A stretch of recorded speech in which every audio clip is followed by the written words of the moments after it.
Hey guys, tonight we begin with a journey unlike any other. Not through life, but through the most unforgettable exits in history.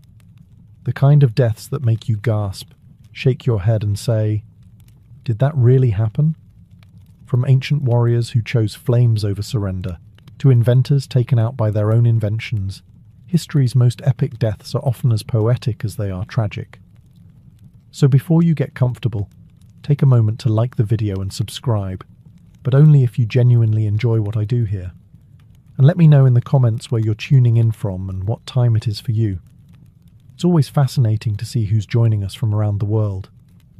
Now, dim the lights, maybe turn on a fan for that soft background hum, and let's ease into tonight's journey together. Let's begin with Mithridates VI, king, warrior, master of languages, and a man so paranoid he essentially turned himself into a living science experiment.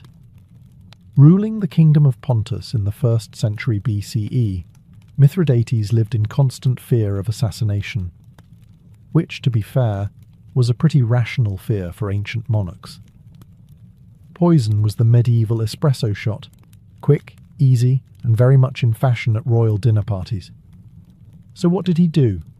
He started microdosing everything that could kill him.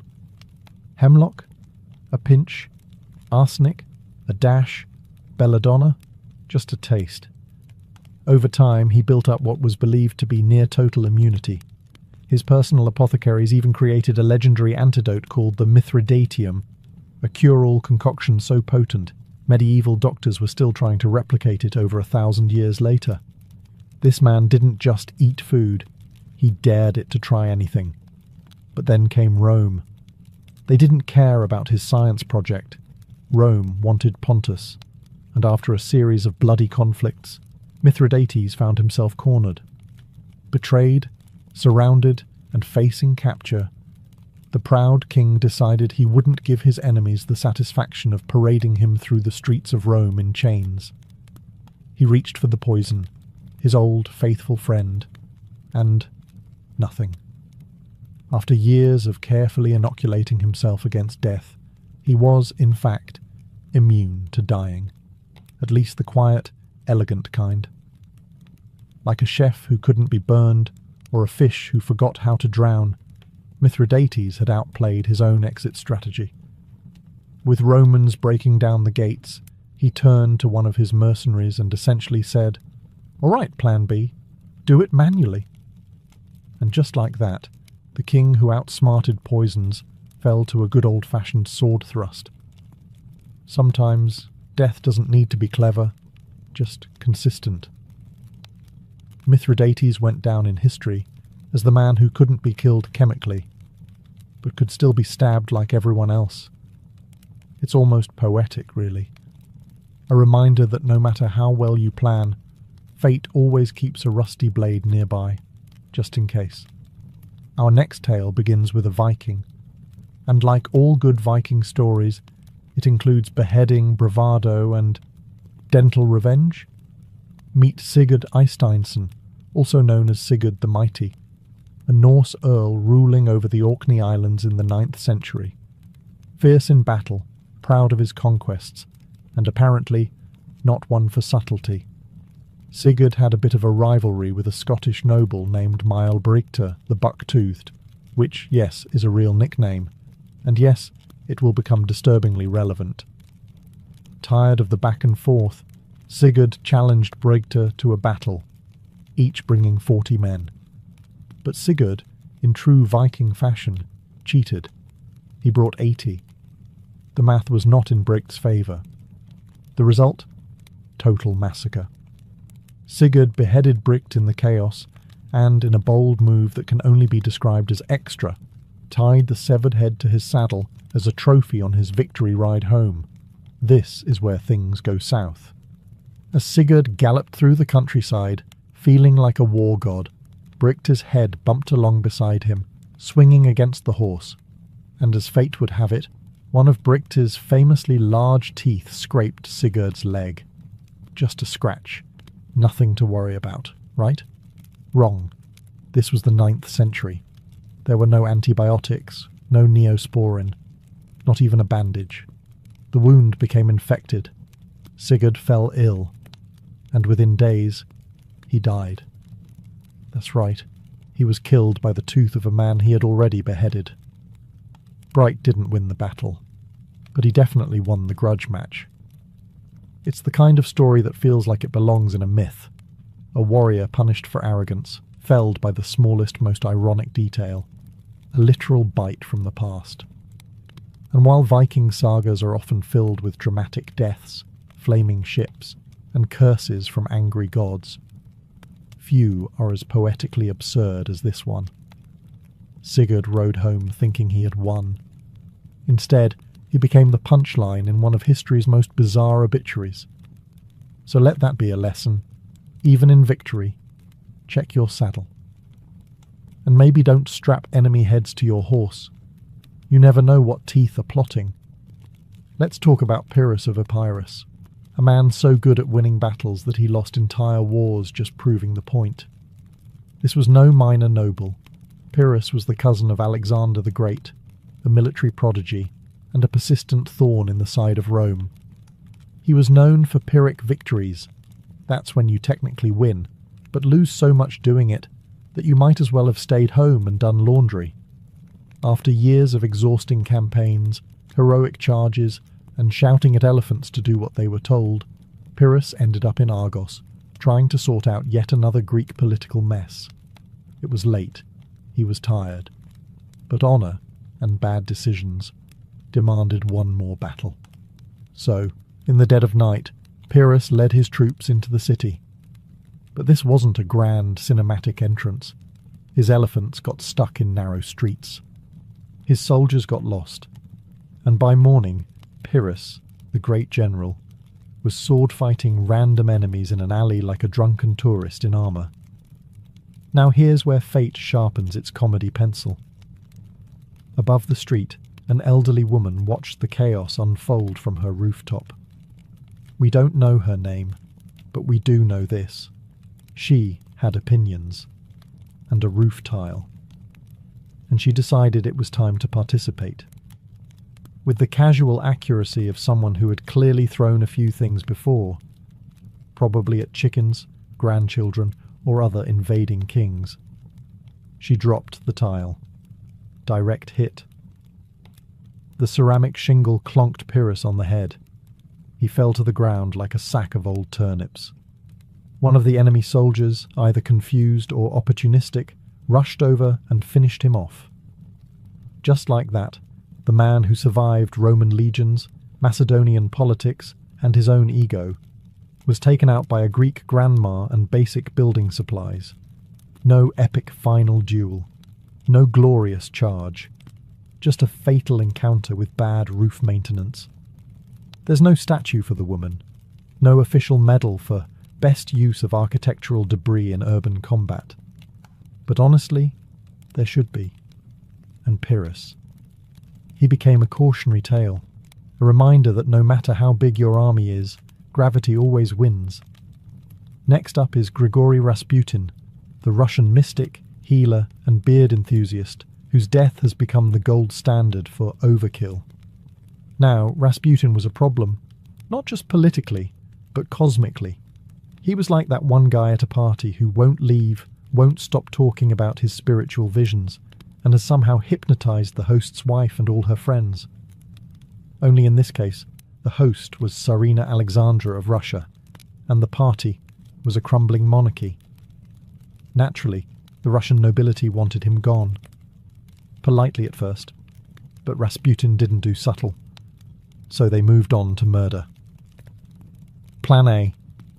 Poison. They baked him a cake and poured enough cyanide into it to take out a village. Rasputin ate it, smiled, and asked for more. At this point, someone probably started sweating, so they moved to Plan B, shoot him, which they did, in the chest. Rasputin dropped. Success. They leaned in to confirm. Bad move. He sat up like a horror movie villain and started yelling. This is the part where someone definitely screamed and dropped a glass. So, Plan C, shoot him again, multiple times. He went down again, but still not quite done. Rasputin then crawled across the floor, allegedly trying to flee the palace. Because why not? It's not like bullets had ever stopped him before. By now, the assassins were running out of ideas. So they bound him up, dragged him to the river, and threw him into the frozen Neva. You know, just to be thorough. And here's the final twist. When his body was found downstream, his hands were reportedly clawing at the ice, which implies he was still alive, underwater, trying to escape. Because of course he was. It took poison, gunfire, blunt force trauma, and drowning to finally end Rasputin. If they'd tried stabbing him with garlic or driving a stake through his heart, no one would have even blinked. So what do we learn here? Never underestimate a man with terrible hygiene, questionable theology, and skin apparently made of iron. Our next exit comes courtesy of Chrysippus of Soli, a Stoic philosopher from ancient Greece who spent his life contemplating logic, ethics, and, apparently, fig-eating livestock. Now, Stoic philosophers were known for their seriousness. They taught emotional restraint, rational thought, and enduring hardship with a stiff upper lip. But Chrysippus? He went out laughing. Literally. One afternoon, while doing whatever ancient philosophers did between lectures, likely pacing dramatically in a toga, Chrysippus noticed something odd. A donkey eating figs. That's it.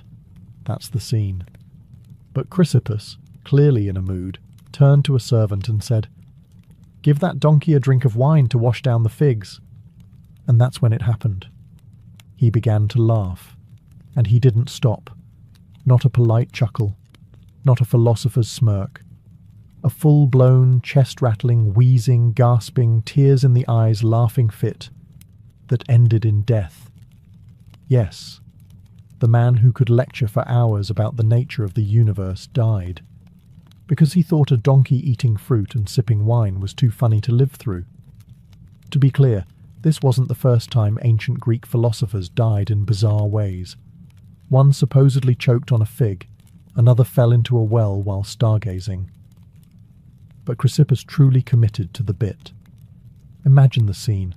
Scholars gathered around, ready for another lesson in virtue, only to find their teacher sprawled on the floor, still smiling, possibly mid-giggle. Not exactly the legacy Plato had in mind. There's something beautifully ironic about a Stoic, someone whose entire life was about controlling emotion, being undone by a single punchline. It's like if a fire safety instructor went out juggling matches near a curtain. And what a legacy. People might forget your theories on metaphysics, but the guy who died laughing at his own donkey joke? That'll be passed down for centuries. Some say laughter is the best medicine. In this case, it was definitely not. Let us now meet Franz Reichelt, a man of vision, a man of ambition, a man who thought, why should only birds have all the fun? Franz was an Austrian-born tailor living in Paris in the early 20th century. But he didn't just sew suits. He wanted to sew history. His idea? A wearable parachute. That's right. Franz dreamed of designing a coat that could transform into wings. Fashion meets aviation. Early aviation was still a mess at this point, with planes that looked like flying kites and crashes being more common than landings. So Franz figured, if pilots had to go down, at least they could glide down in style. After many attempts, tests and prototypes, most of which ended with crash dummies plummeting into the ground, Franz was ready. Or at least he thought he was.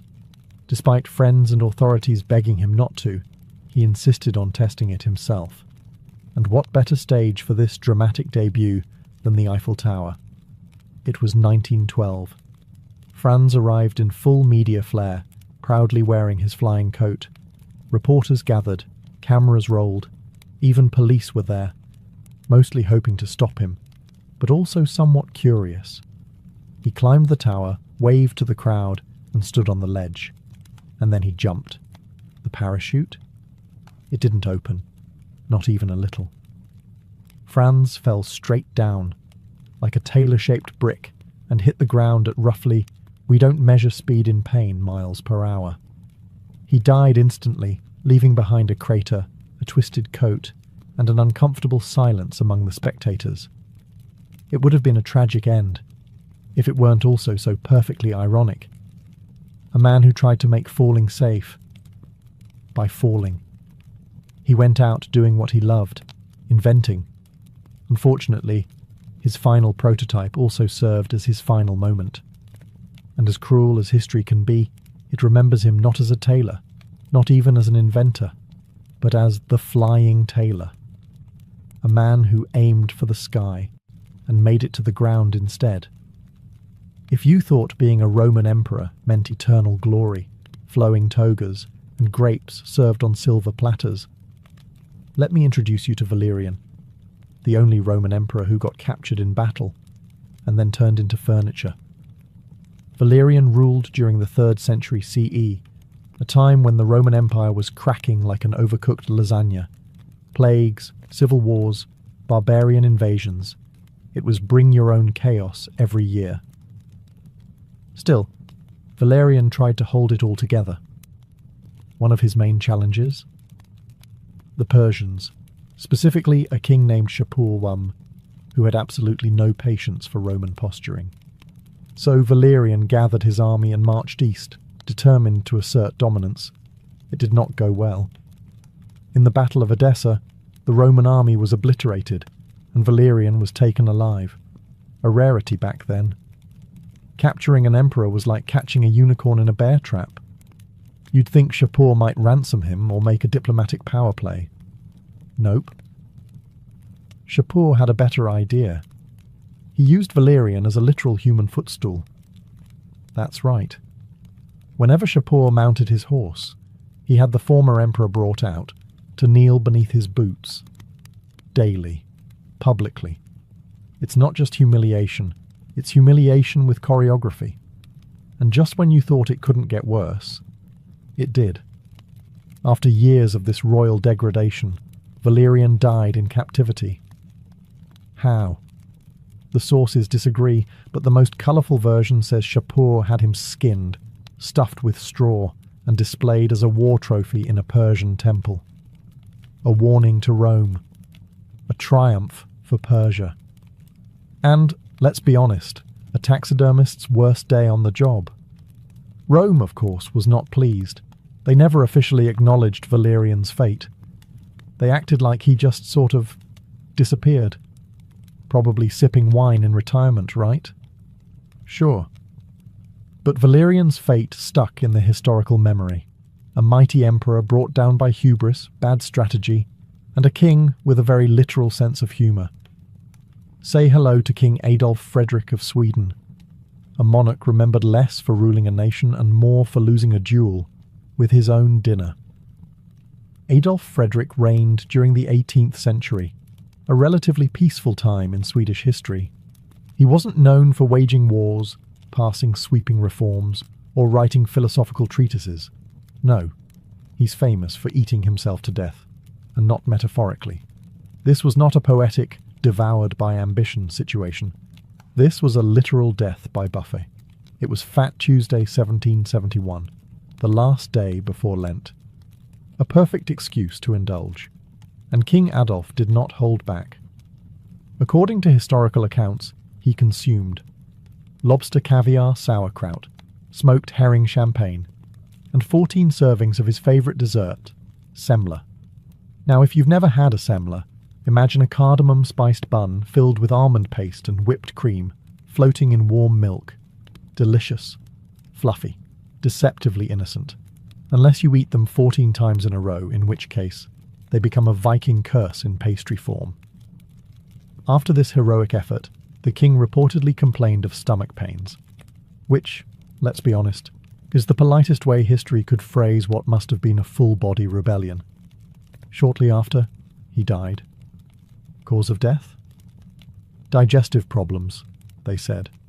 In modern terms, we might file that under fatal food regret. Swedish citizens were understandably shocked. One minute you have a king, the next he's been outmaneuvered by a dessert. Not an assassin, Not a rebellion, not a duel. Cream and almonds. There's something bizarrely poetic about it. A king, indulging himself one last time, taken out by the very luxury that defined his life. The royal court tried to keep it dignified. But history remembers the menu. To this day, Sweden still celebrates Fat Tuesday with semla buns. And yes, every year someone brings up the king who loved them a little too much. Let us now turn to Diogenes of Sinope, ancient Greece's most famous minimalist, social critic, and professional button pusher. Diogenes was a philosopher of the Cynic school, which is a polite way of saying he didn't care what anyone thought, wore the same tunic every day, and lived in what was essentially a giant clay jar. He believed in living a life free of possessions, social expectations, and personal shame, and he practiced what he preached, publicly, loudly, sometimes indecently. So how did this crusty legend meet his end? Well, ancient sources disagree, which is always a red flag in historical storytelling. But one of the most entertaining accounts claims that Diogenes died by holding his breath. Yes, voluntarily, as in, I'm done with the world. Let me just not inhale again. Some say it was an act of willpower, a final mic drop in a life dedicated to rejecting society. Others suspect he was just really stubborn and possibly trying to prove a point about controlling his own destiny. Now, to be fair, there are other reported causes of his death. One version says he died from eating raw octopus. Another claims he was bitten by a dog, which, given his love for canine metaphors, feels a little too poetic. But the breath-holding theory? That one stuck. Probably because it's just so Diogenes. This was a man who once walked through the streets at high noon with a lantern, claiming he was searching for an honest man. A guy who told Alexander the Great, the most powerful man on earth, to move aside because he was blocking the sun. So yes, choosing to stop breathing because you're simply done with people fits the brand. And the best part, people respected it. The same society he mocked, challenged and rejected ended up honouring him with a public tomb. Turns out, being a curmudgeon with excellent one-liners gets you remembered. Diogenes died the way he lived, dramatically, weirdly, and completely on his own terms. Now we come to Marcus Licinius Crassus, a man so wealthy, he made other Roman millionaires feel like part-time pottery vendors. Crassus wasn't just rich, he was obscenely rich. He owned silver mines, real estate, slaves, fire brigades. Yes, he owned fire brigades, which he sent to burning buildings and offered to help if you sold him the property first. Real estate shark, Roman edition. But he wanted more, not just gold, glory. He'd already made money. Now he wanted to be remembered like Caesar or Pompey, the kind of man who conquered something larger than a tax loophole. So, in 53 BCE, Crassus decided to invade Parthia, Rome's wealthy eastern neighbour. Think of it as Rome's version of, "Hold my wine, I got this." It was a disaster. He underestimated the Parthians, who had terrifying archers, expert cavalry, and very little interest in being conquered. Crassus walked his army deep into the desert and right into a trap. Thousands of Roman soldiers were massacred. His son was killed. Morale collapsed faster than a Roman aqueduct during budget cuts, and eventually Crassus was captured. Now, the Parthians knew who he was. They'd heard the legends. The richest man in Rome, a man obsessed with wealth, practically a walking coin purse. So as a parting gift, they executed him by pouring molten gold down his throat. You read that correctly. The richest man in Rome died choking on liquid wealth. It was less an execution and more a performance piece.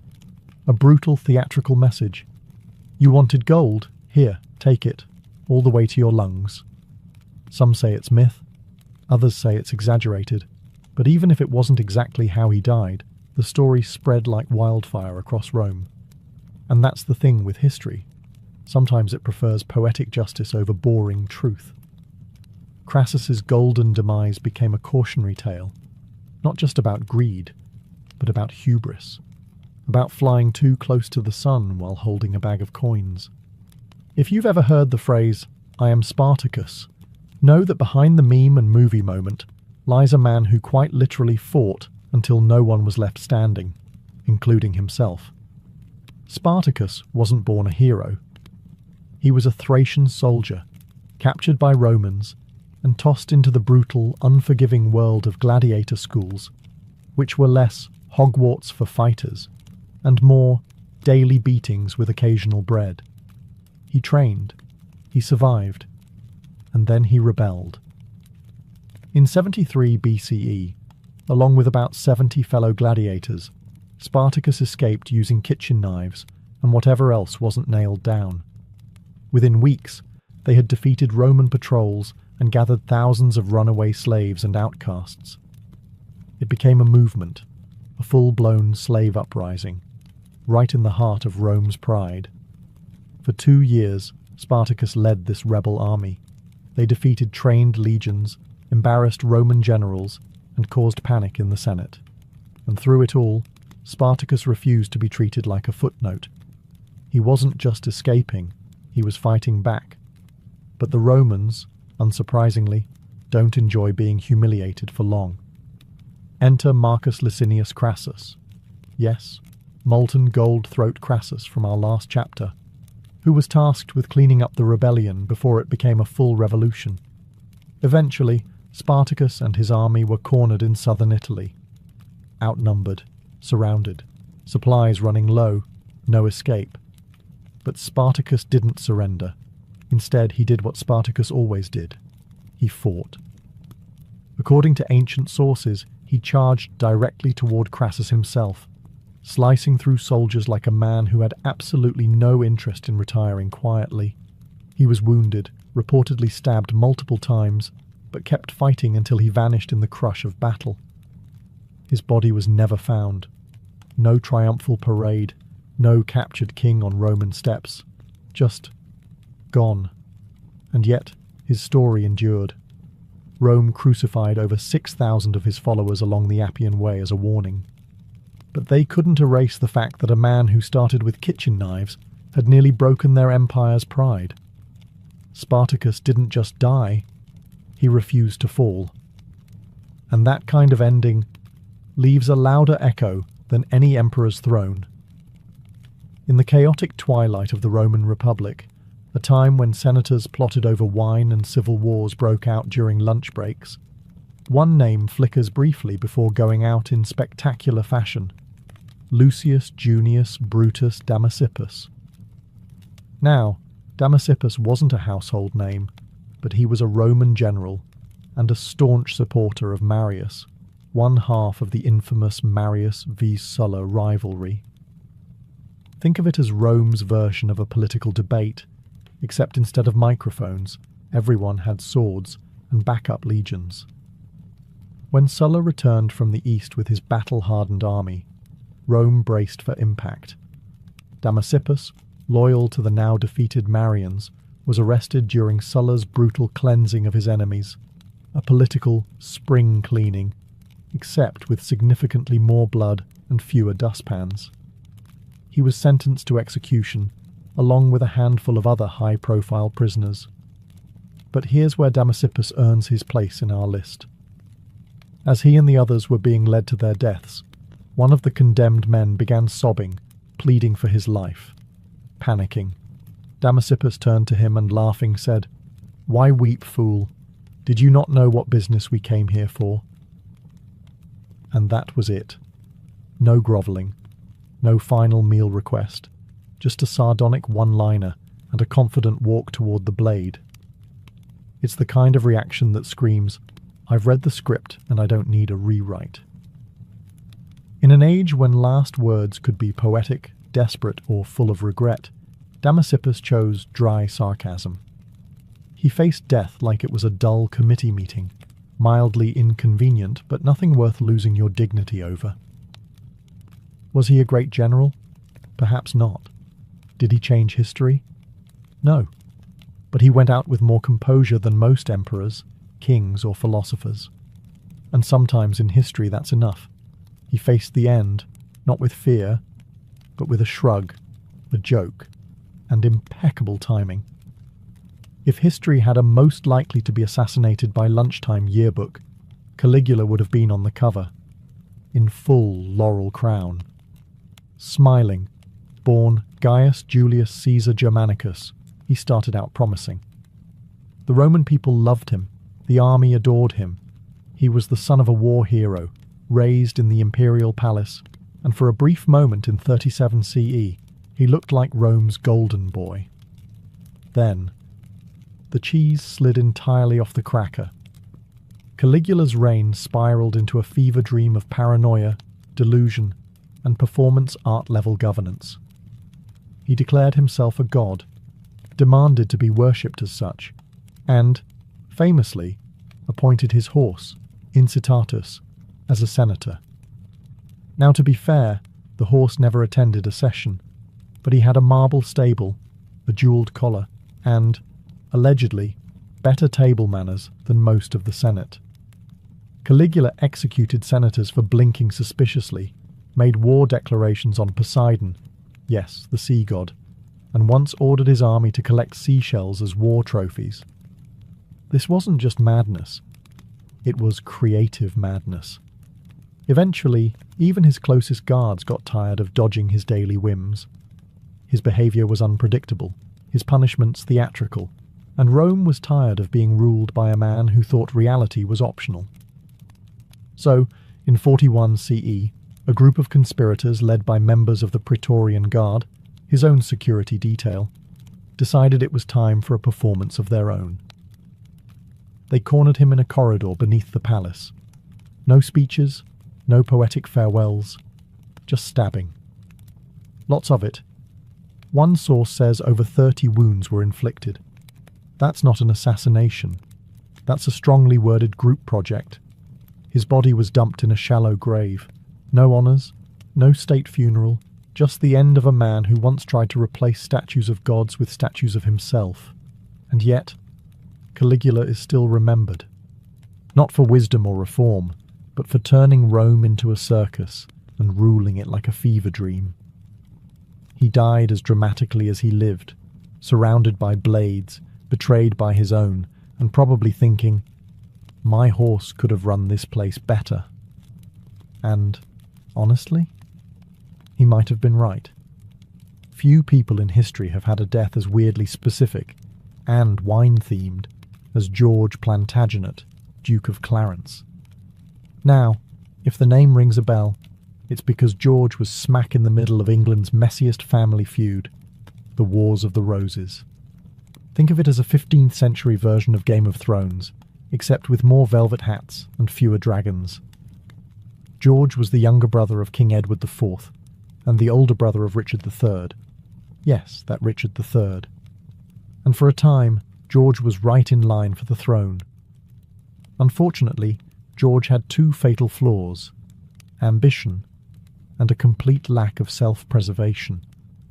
He switched sides in the Civil War more than once, plotting rebellions, aligning with whoever looked strongest that week, and making enemies faster than a medieval tax collector.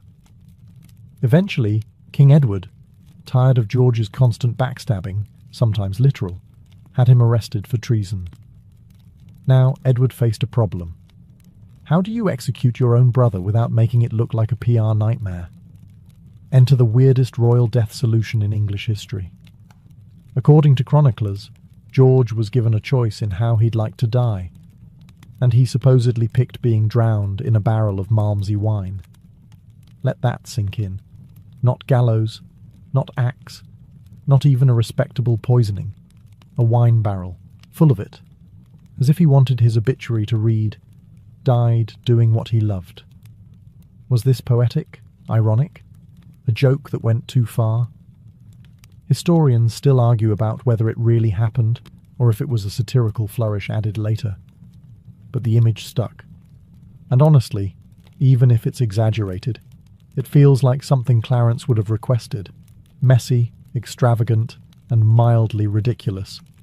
He was buried in Westminster Abbey, probably stone-cold sober by then, and largely forgotten except for the rather splashy nature of his demise.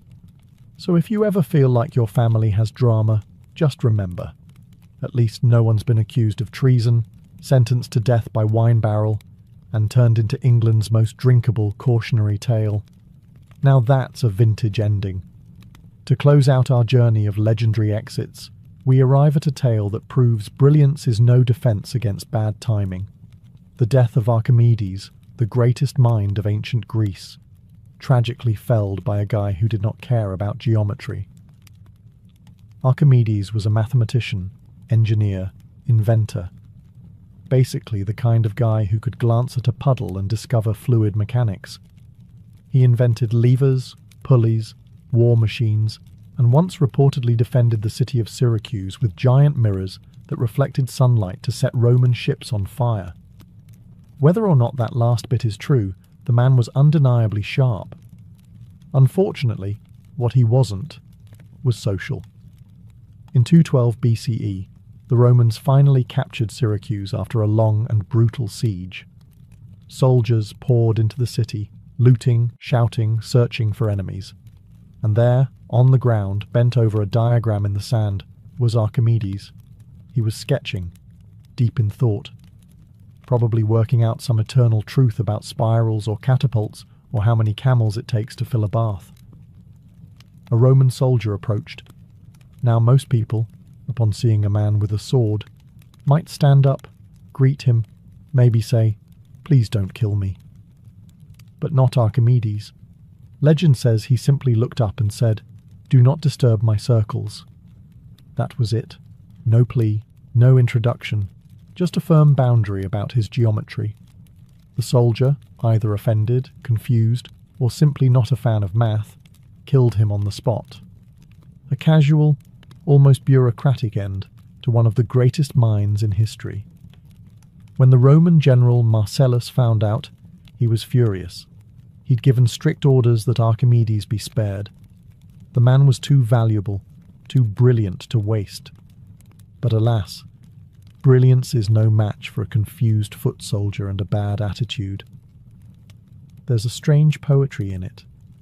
Archimedes, the man who calculated the volume of irregular shapes and invented the screw pump, felled not by a rival genius, but by someone who probably didn't even know what a hypotenuse was. And so, one of history's brightest lights was snuffed out, mid-equation. Let that be a lesson. If you're working on a big idea, maybe look up once in a while, especially during an invasion. Being royalty came with a lot of perks: velvet robes, bottomless feasts, a private choir or two. But as King Henry I of France learned in the 11th century, it didn't come with back support. Now Henry wasn't particularly wild. He didn't ride into battle bare-chested or throw orgies in the throne room. He was a relatively steady ruler, which, in medieval Europe, made him practically a unicorn. He reigned from 1031 to 1060, dealt with some standard rebellions, raised a family, built a church here and there. Nothing too flashy. But he will forever be remembered not for what he ruled, but how he left.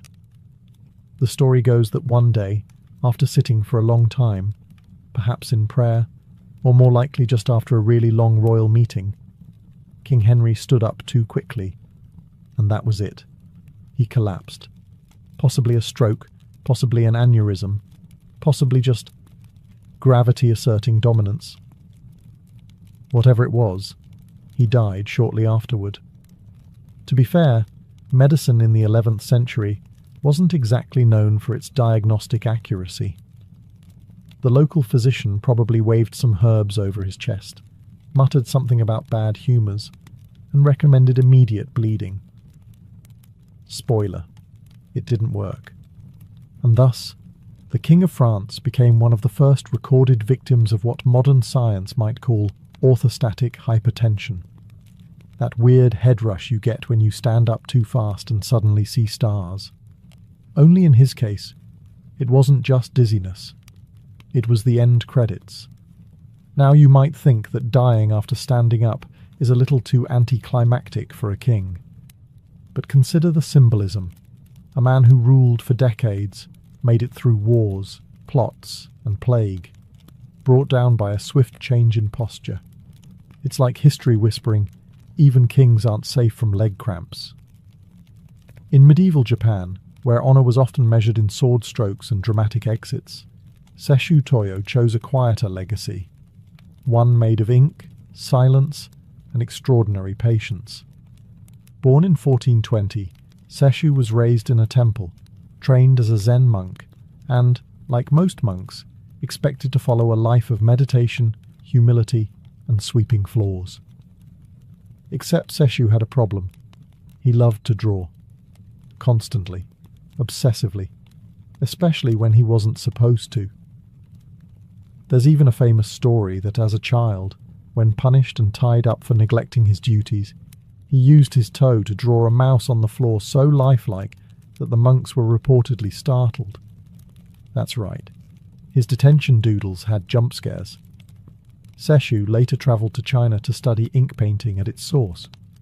He returned to Japan with a style so bold, fluid, and emotionally charged that it changed Japanese art forever. Landscapes that looked like they were breathed onto the page, mountains that seemed to hover in mist, trees with more personality than most dinner guests. He grew old, painting nature and emptiness, classic Zen themes. But unlike the samurai of his age, who often died dramatically in battle or ritual suicide, Sesshu simply kept painting. And when his time came, he faced death as he faced life, with a brush in hand. Legend says that as he lay dying in 1506, Sesshu asked for ink and paper. His final act? A single bold stroke, one last line on the page. Simple, intense, mysterious. No signature, no explanation, just a brushstroke to mark the exit, as if to say, this is enough. He didn't die in a sword fight. He didn't poison himself under a cherry tree. He simply painted until the end, and let the ink speak where words never could. A quiet death, but an epic one if you understand what it means to leave behind a masterpiece in silence. So, next time life feels loud, remember Sesshu. Sometimes the final word is just a line. If you've ever imagined a samurai death as noble, cinematic, and wrapped in cherry blossoms, Saigo Takamori is the man your imagination was borrowing from. Born in 1828, Saigo rose through the ranks as a brilliant warrior, statesman, and eventually a reluctant revolutionary. He helped lead the Meiji Restoration, which modernized Japan, abolished the feudal system, and unfortunately made samurai about as useful as a fax machine in a smartphone world. Many samurai adapted. Saigo did not. As reforms swept through Japan, banning swords, samurai stipends, and everything else that rhymed with tradition, Saigo became the quiet face of discontent. And in 1877, when the Satsuma Rebellion ignited, he stood at the front. It was supposed to be a protest. It turned into a war. Saigo, with a few thousand die-hard warriors, marched against the Imperial Army, a force now armed with rifles, artillery, and significantly fewer nostalgic ideals. For months they fought, outnumbered, outgunned, undeniably doomed. And still, Saigo refused to retreat.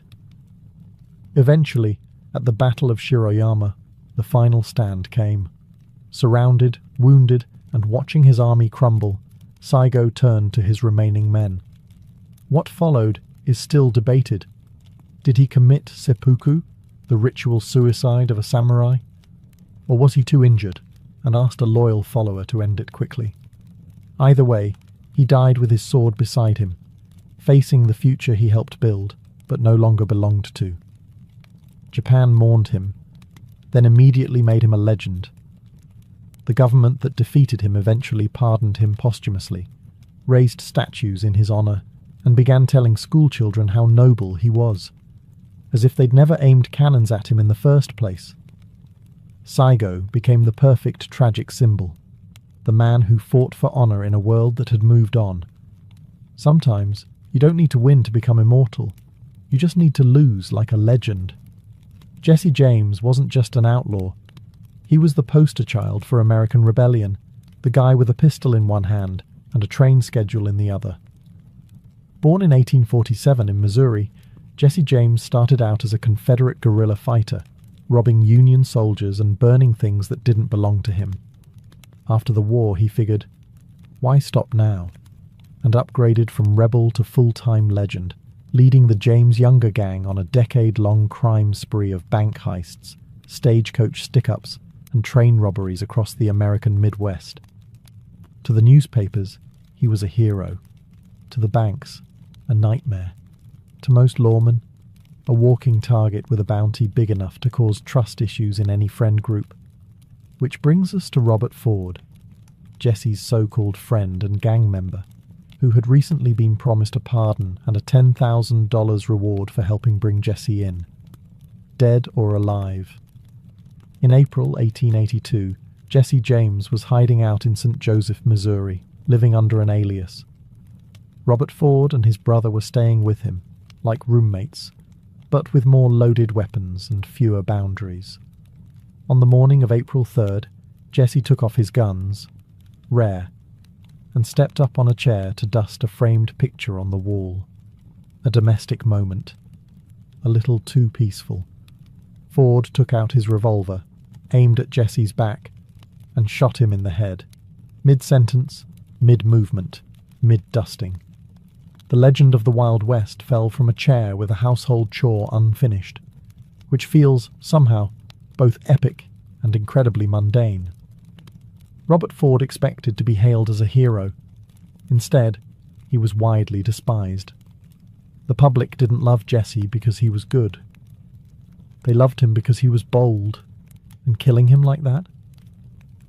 It wasn't brave, it was convenient.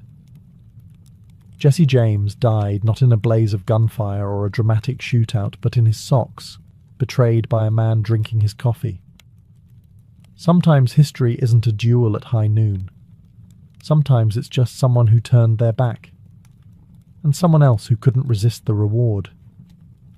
If you've never heard of Isambard Kingdom Brunel, just know this. He wore a top hat, built half of Victorian Britain, and had a name that sounded like it should come with its own locomotive. Born in 1806, Brunel was the kind of genius who sketched bridges during breakfast and casually redefined what an impossible project looked like. He built tunnels under rivers, suspension bridges over valleys, and trains that moved faster than common sense allowed.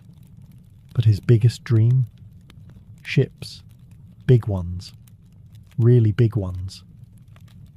In the mid-19th century, Brunel designed the SS Great Eastern, a steamship so massive it made other vessels look like bath toys. It was over 700 feet long, powered by both paddle wheels and a screw propeller, and designed to sail from England to Australia without refueling. It was also, unfortunately, cursed from the start.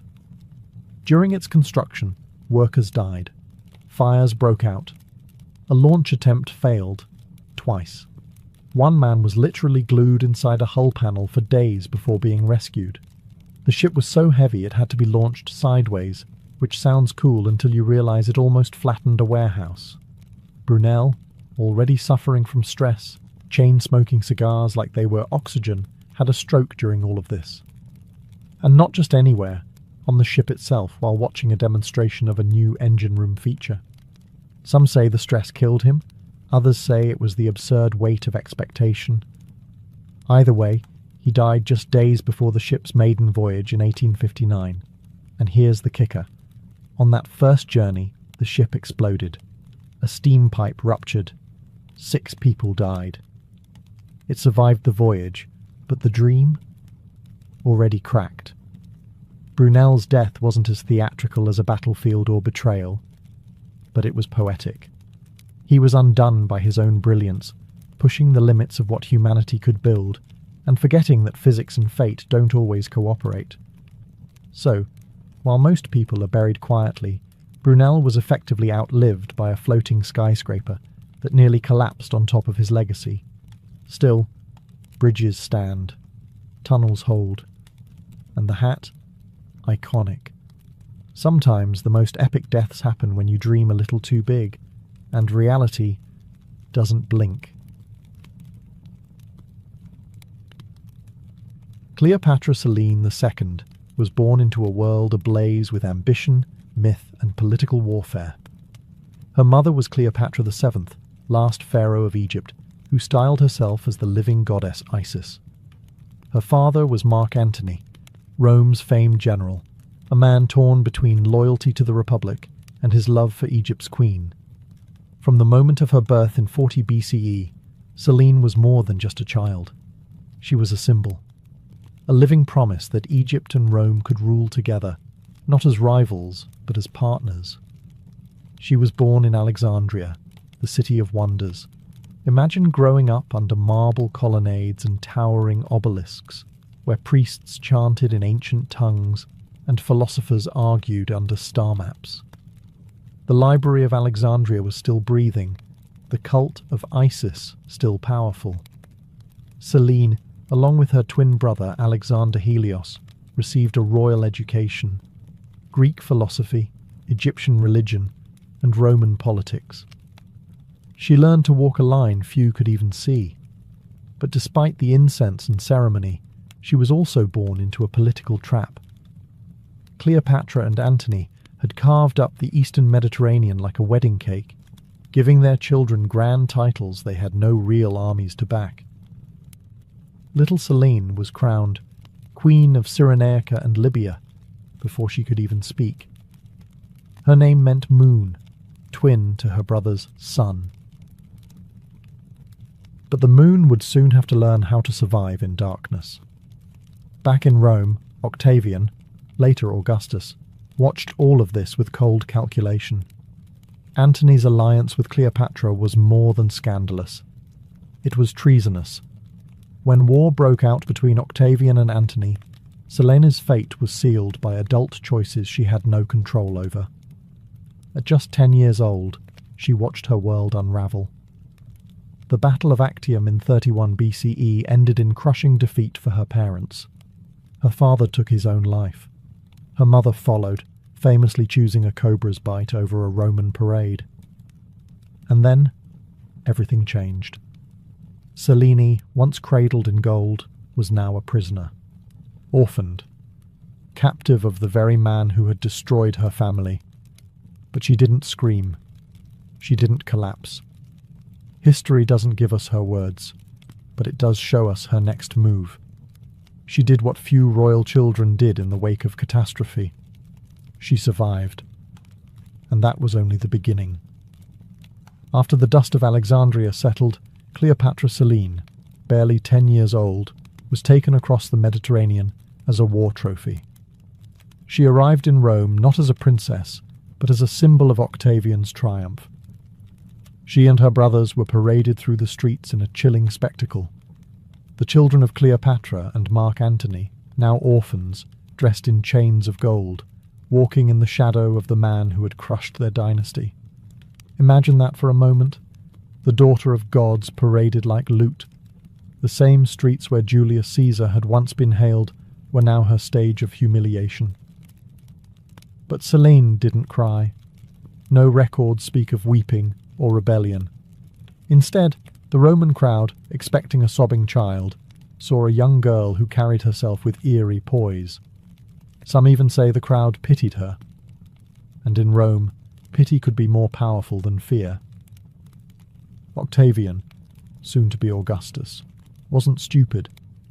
Killing the children of Antony and Cleopatra would stain his carefully crafted image of mercy and civilization. So he handed them over to his sister, Octavia, who also happened to be Antony's former wife. A cruel twist? Certainly. But it turned out to be a blessing in disguise. Under Octavia's roof, Selene was given education, protection, and, surprisingly, a second chance. The woman whose marriage Antony had betrayed now became Selene's guardian. Octavia wasn't just a political figure. She was known for her grace and restraint, and she saw to it that Selene was raised with Roman discipline, Greek intellect, and just enough Egyptian dignity to remind everyone whose daughter she was. Here, in the heart of Rome, the young queen-in-waiting observed. She studied the politics of survival. She learned when to speak and when silence could be a weapon. She mastered Latin, studied rhetoric, and read the myths of a people who had destroyed her lineage. She saw how Roman women moved through power, not with crowns, but through marriage, influence, and cunning. While her brothers faded into obscurity, Selene adapted. She didn't fight Rome with swords. She fought it by understanding it. She learned that survival meant becoming indispensable to the system that once tried to erase her. In public, she was a ward, a Romanized princess. But behind those calculating eyes was a girl quietly plotting her return to the world stage. Not in rebellion, but through something far more dangerous. Marriage. Cleopatra Selene's transformation from captive to queen did not come by force. It came through strategy. As she entered her teenage years, Rome was reshaping the world in its image, and client kings were being installed like chess pieces across its vast empire. Augustus, ever the political puppet master, saw in Selene both a threat and an opportunity. So, he made a calculated move. He married her off. Her husband was King Juba II of Mauritania, a scholar king raised in Rome himself. He was the son of a North African ruler who had sided with Julius Caesar, then lost everything when Caesar died. Like Selene, Juba had been paraded as a child captive and raised in the house of Octavia. He was intelligent, well-mannered, and Roman to the bone. In essence, he was a safe investment for Augustus, a king loyal to Rome, but foreign enough to rule its distant provinces. The marriage was more than a union. It was a diplomatic masterpiece. Two royal children of conquered empires, both brought to Rome as trophies, now paired together as rulers of a kingdom they didn't ask for. And yet, it worked. Selene became Queen of Mauritania, modern-day Algeria and Morocco, a land rich in culture, but politically unstable. And she ruled not as a puppet, but as a monarch with vision. Together, Selene and Juba transformed their capital city, Iole, renaming it Caesarea in honor of Augustus. But it wasn't just a name change.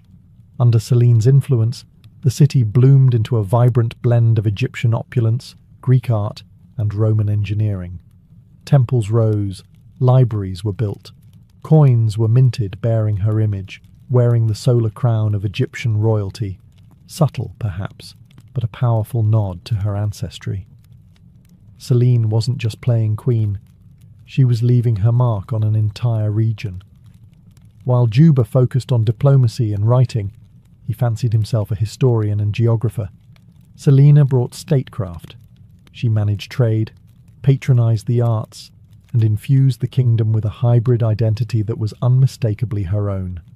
Here, far from Rome's shadow and Alexandria's ruins, Cleopatra Selene didn't just survive, she thrived.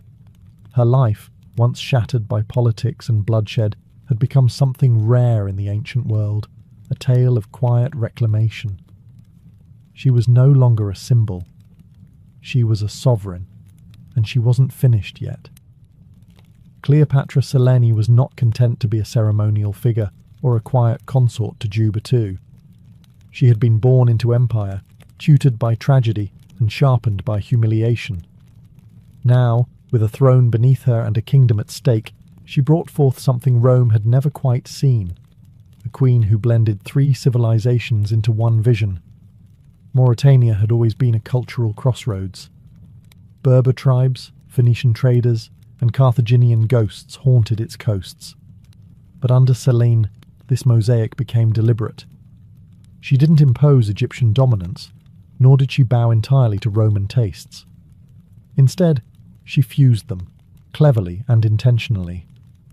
She oversaw the building of massive public works, harbours, temples, markets. Roman aqueducts snaked through cities that echoed with Egyptian symbolism. Statues of Isis stood near Roman forums. Greek theatres thrived alongside African-style craftsmanship. The result wasn't confusion, it was harmony. A kingdom that felt ancient and modern at once, loyal to Rome, but uniquely its own. And through it all, Selene remained visible. This was rare for a queen in a client kingdom. She appeared on coins, not behind her husband, but beside him, wearing royal regalia that harkened back to Ptolemaic queens. The solar disk, the vulture crown, symbols of divine rulership. These were quiet declarations. Egypt may have fallen, but its lineage breathed through her veins. More than anything, Selene understood diplomacy as art. She played Rome's game, but didn't let it consume her. She hosted emissaries, managed grain exports, and reportedly had a hand in the kingdom's taxation policies, especially in cultivating wealth through trade with the Mediterranean. Mauritania, under her watch, became a valuable Roman ally, not because it bowed low, but because it worked efficiently and profitably. And while Rome's upper classes whispered of her exotic bloodline and the legacy of her infamous mother, Selene gave them nothing scandalous to pounce on.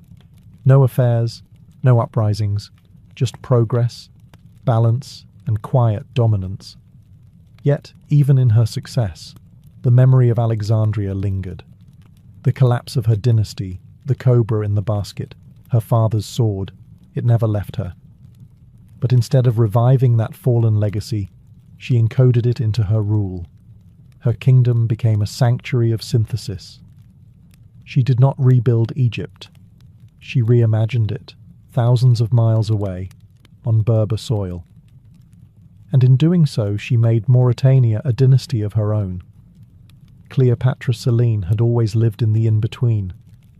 She was Egyptian by blood, Roman by upbringing, and now North African by throne. Yet rather than choosing one identity, she mastered all three. She was a daughter of Isis, but also a Roman matron, a Hellenistic intellectual, but a ruler of desert tribes. In every role she played, she was both, and more. But this duality wasn't just a clever trick of politics. It was survival. Selene knew what happened to women who leaned too far into ambition. Her mother had done so, and died as a villain in Roman eyes. She knew Rome admired docility in its queens, not daring. So she walked a tightrope, always regal, always composed. She didn't court scandal. She courted influence. One of her sharpest tools was symbolism. On Mauritanian coins, her image was more than decorative. She revived the solar crown of the Egyptian pharaohs and paired it with Roman styles, laurel wreaths, togas, Latin inscriptions. These coins circulated across Africa and the Mediterranean, quietly reminding traders, nobles, and Roman officials alike the blood of Cleopatra still ruled, and her influence went beyond aesthetics. Selene encouraged religious fusion. The cult of Isis was permitted to flourish in Mauritania, but so were Roman deities like Jupiter and African spirits local to the region.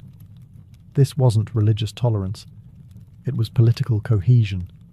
She understood what Augustus had done in Rome, unite a diverse people through a shared pantheon. Now she did the same, subtly, in her own kingdom. Yet for all her elegance and poise, Selene was never just a background figure to her husband. Contemporary accounts and archaeological evidence suggest she played a crucial role in court decisions. Some historians believe she even governed in Juba's absence, issuing edicts, managing grain fleets, and settling tribal disputes. She wasn't just a queen. She was a partner in power. And perhaps most remarkably, she did all this without war. Cleopatra Selene's reign was defined by stability, something rare in the ancient world, and even rarer for a woman of her lineage. She didn't need to conquer lands. She conquered imaginations. In Rome, she had once been paraded as a prize. Now, she was a sovereign whose name commanded respect from senators and merchants alike. Not through fear, but through intelligence. A queen who had every reason to burn with vengeance, yet chose strategy instead. As Cleopatra Selene II settled into her role as Queen of Mauritania, her most lasting legacy began to take shape, not in marble or coin, but in the form of her son, Ptolemy of Mauritania. Born into this carefully balanced dynasty, Ptolemy was the final thread of a once glorious bloodline that stretched from Macedonian conquerors to Egyptian gods. Through him, Selene hoped to secure the continuity of everything she had rebuilt from ruin. She raised him not merely as a prince, but as a living synthesis of empire. Ptolemy's education was elite, befitting someone with blood ties to both Julius Caesar and the Ptolemies. He learned Latin law, Greek philosophy, and Egyptian religious customs, and most importantly, he learned diplomacy from the best possible teacher, his mother. Selene likely saw herself in the boy. Like her, he was born into a political chess game. Like her, he would have to survive in a world where lineage could be both a crown and a curse.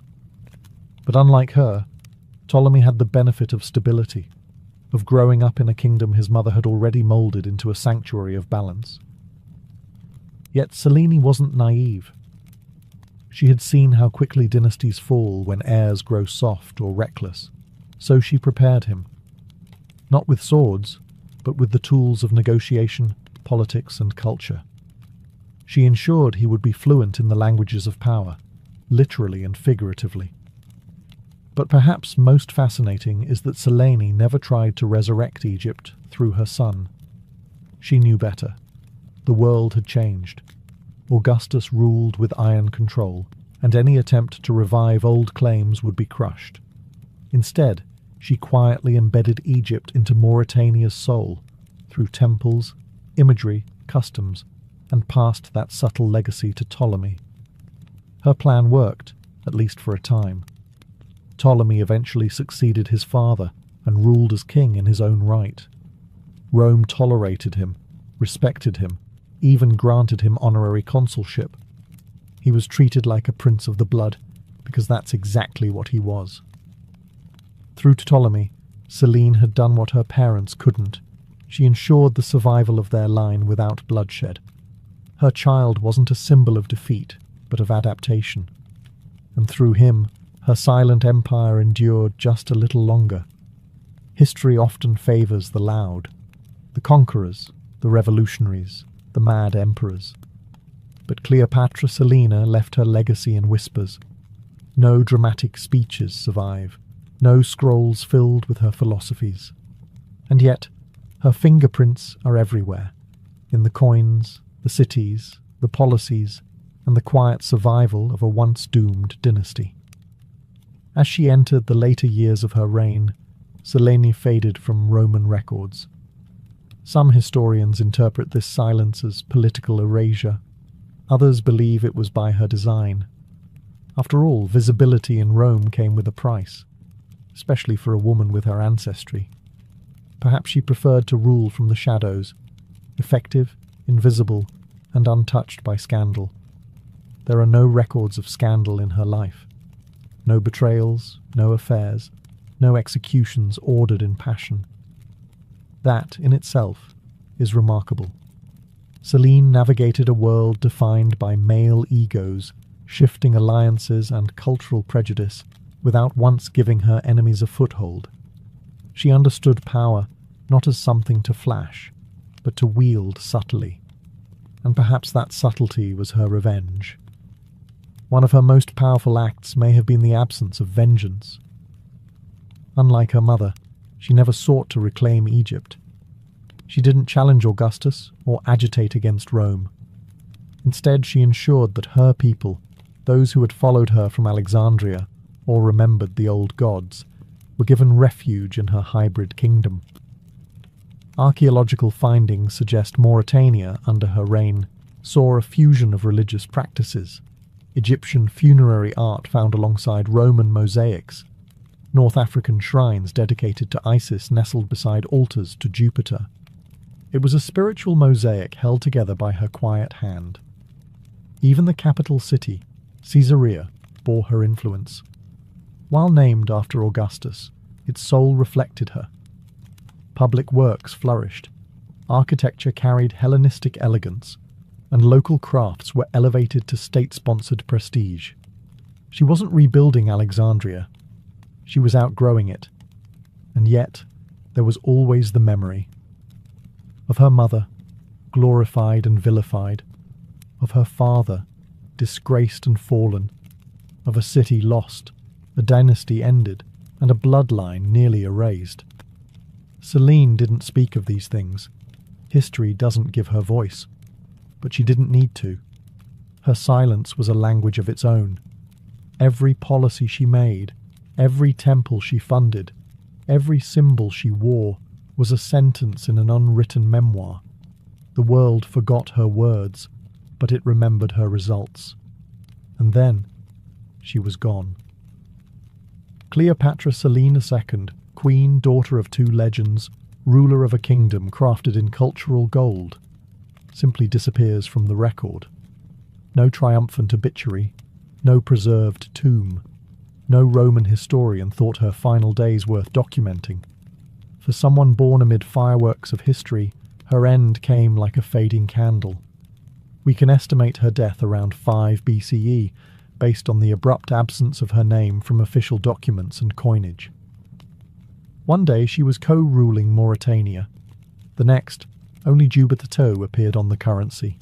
No fanfare, no funeral inscription, just silence. But that silence is telling. In ancient royal circles, a quiet exit often meant one of two things.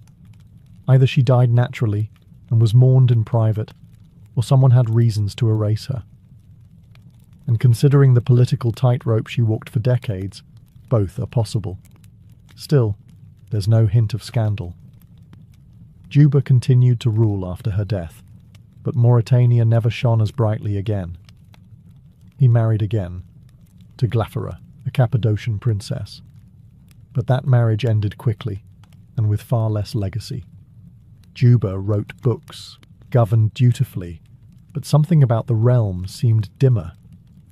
Selene, it seemed, had been more than queen. She had been the soul of the court. Her son Ptolemy took on the mantle after his parents, but even he would meet a tragic end, executed in Rome by Emperor Caligula decades later, for reasons still debated. With him, Cleopatra Selene's bloodline truly ended, and yet her fingerprints remained. Coins bearing her crowned image continued to circulate. Egyptian cults she had supported lived on in North Africa for centuries. The cities she shaped, like Caesarea, became hubs of trade and learning under Roman rule. Her legacy endured, not in thunderclaps, but in the long, slow turning of civilization. She had no epic tomb, but she built a kingdom.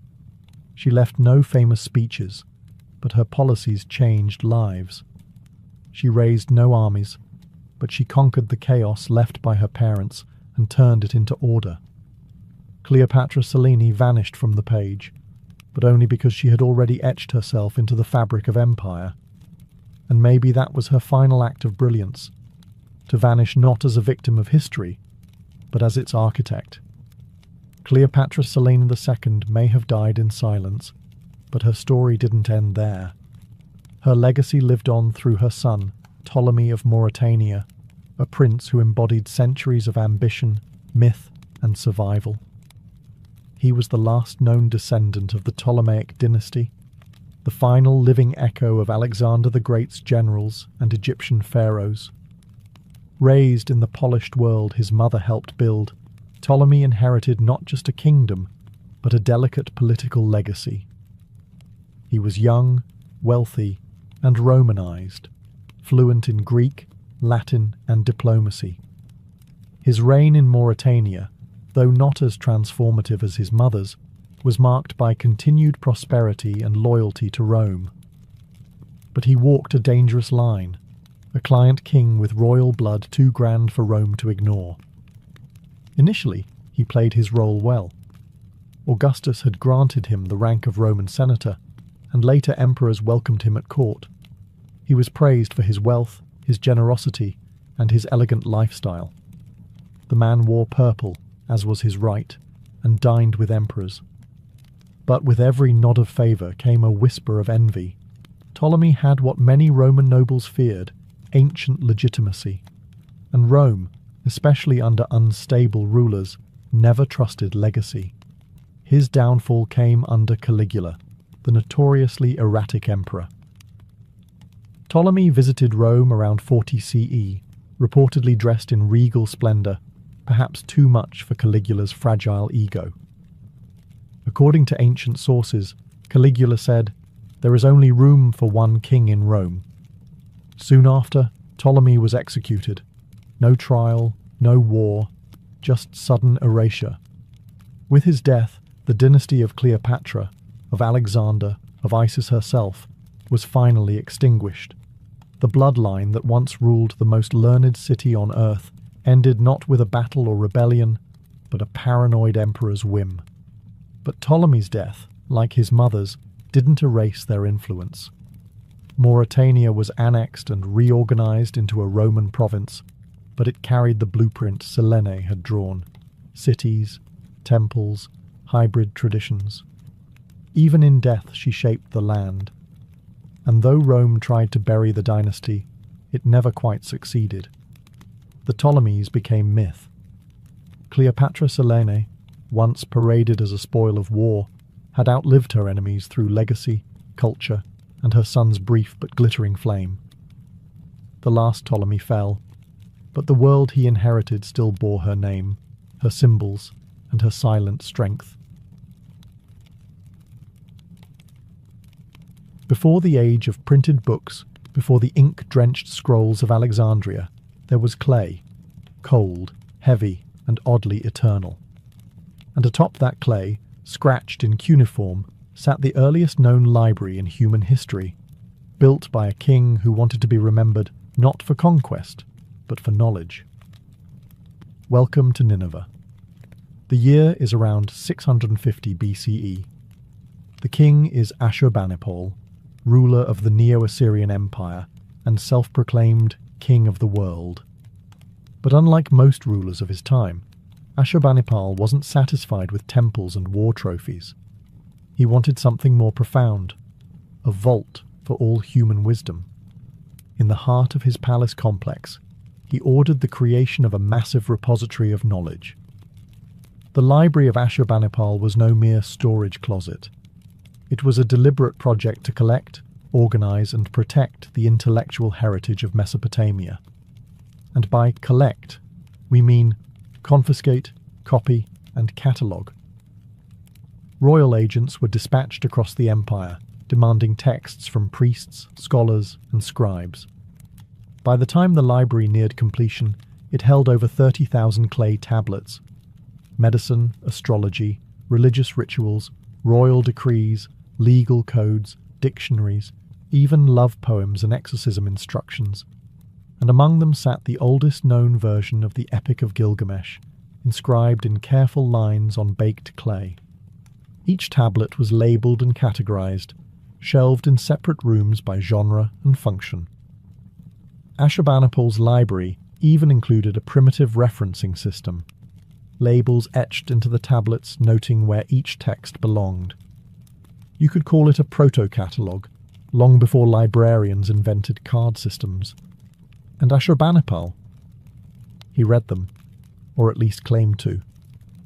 Unlike most kings, he boasted of being literate in Sumerian and Akkadian, languages already ancient in his time.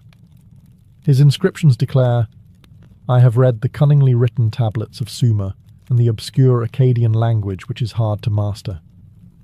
But this treasure trove wouldn't last. When Nineveh fell to a coalition of Babylonians and Medes in 612 BCE, the palace was burned to the ground.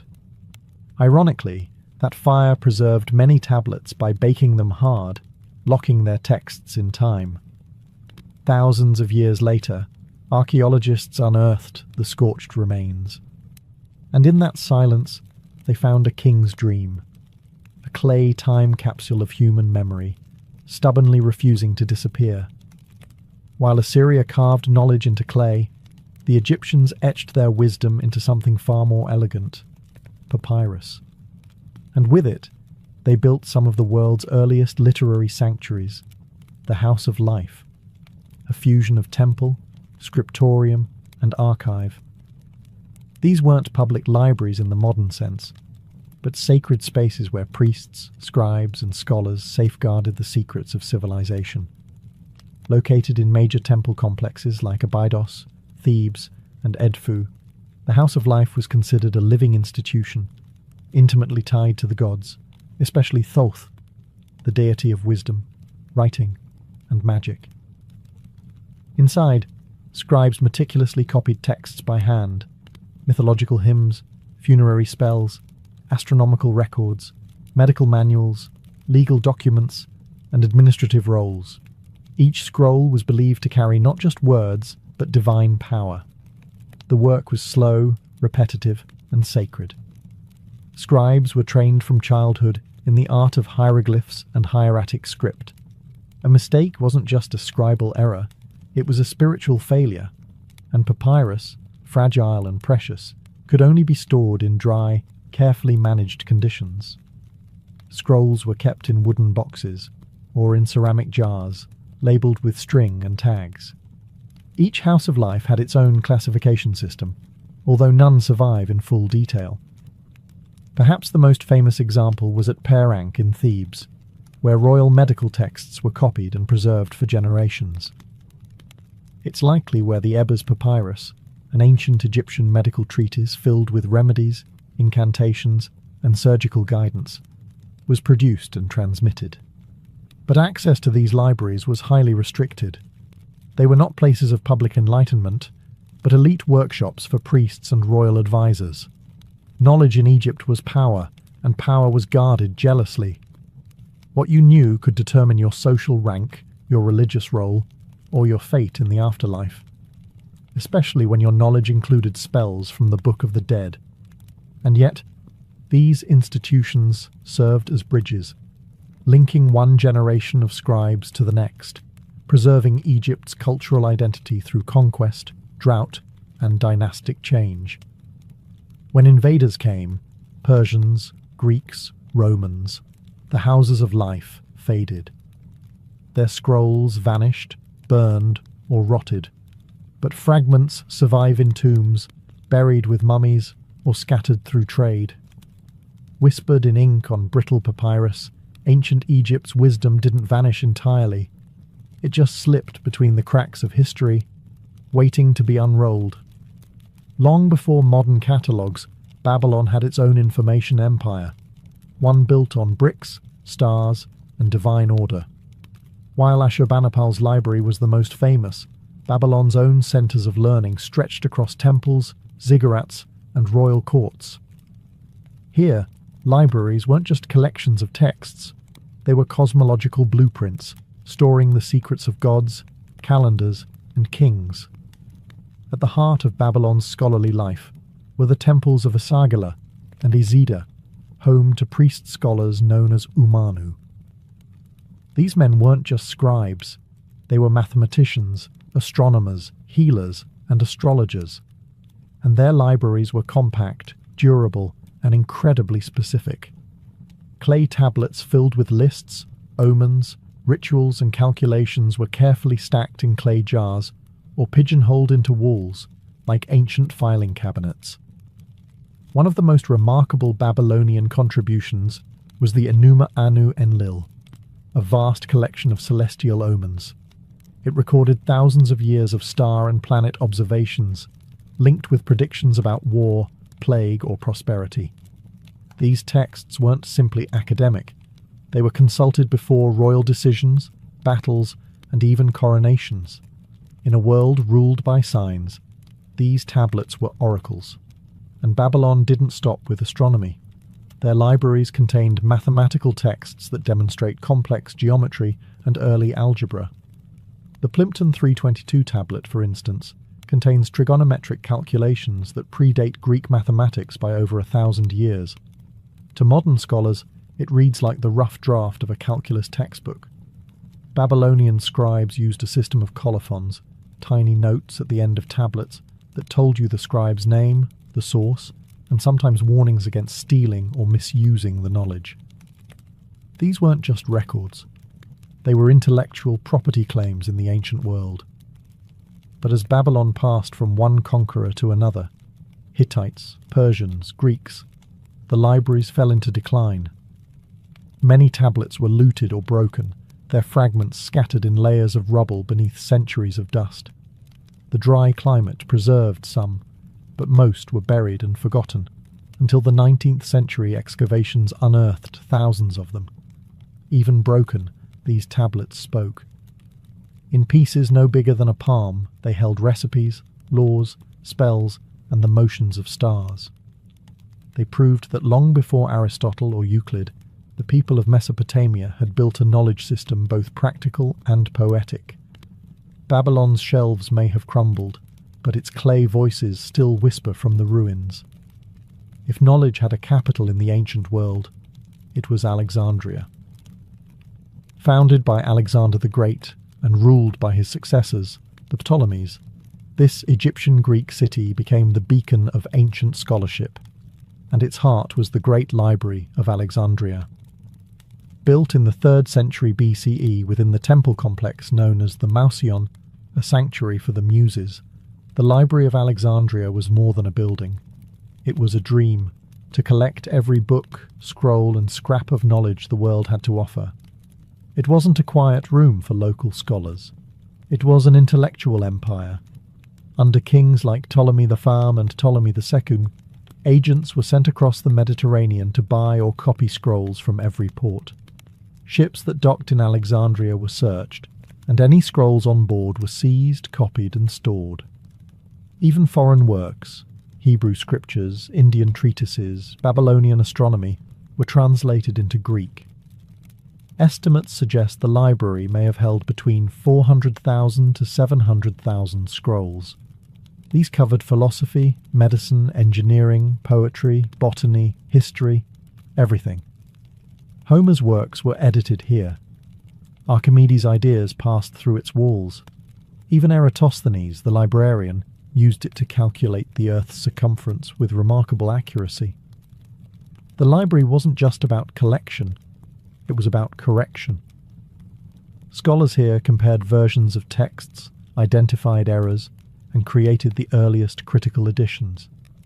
They preserved the best and questioned the rest. But Alexandria's brilliance also made it fragile. Fires, wars, and politics chipped away at its scroll-stuffed shelves. The first major blow may have come in 48 BCE, when Julius Caesar's forces, trapped in Alexandria's harbour, set fire to enemy ships, and accidentally ignited parts of the library complex. Later, as the Roman Empire solidified, Alexandria became a battleground of ideologies: pagan, Christian, Gnostic, and its library suffered. By the time of the Muslim conquest in 642 CE, it's unclear what remained. Some sources claim Caliph Umar ordered its destruction, saying, if the books agree with the Quran, they're redundant. If not, they're heretical. But historians debate whether the library had already vanished centuries before. What's certain is this: the Great Library is gone. Not a single scroll survives, and yet its legend persists, proof that the idea of a universal library was too powerful to burn completely. Alexandria became a symbol of what humanity once had, and tragically, what it lost. While Alexandria basked in fame, another city was quietly building a rival library, one that would challenge its dominance and revolutionize the very material of writing. That city was Pergamon, located in what is now modern-day Turkey.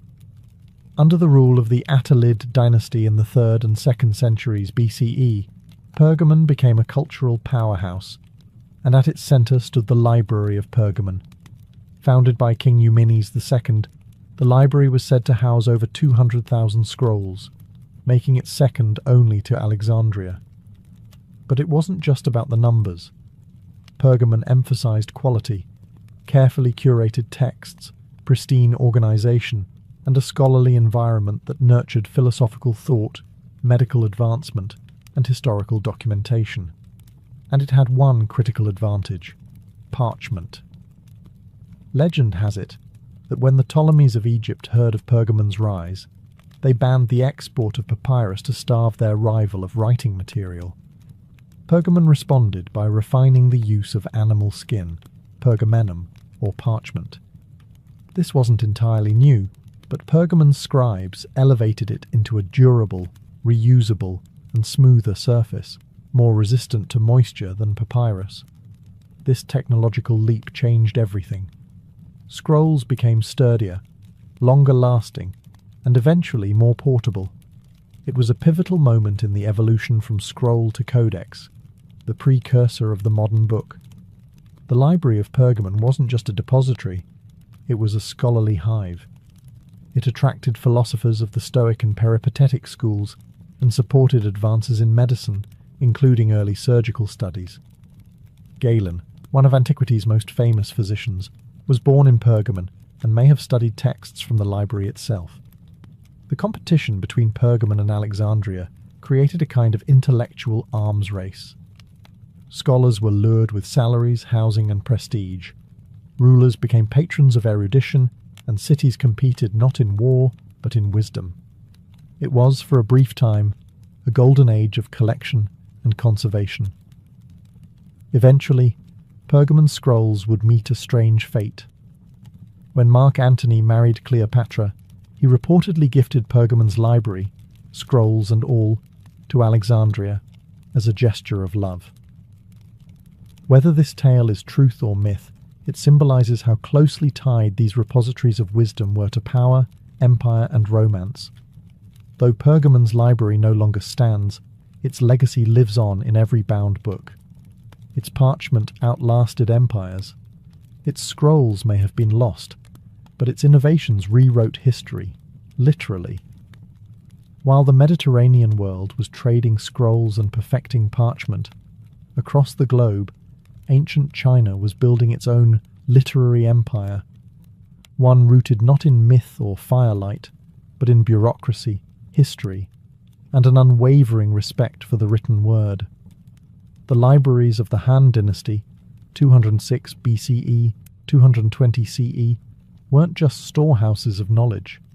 They were instruments of government, identity, and order. The Han emperors understood something vital. Whoever controls the records controls the narrative.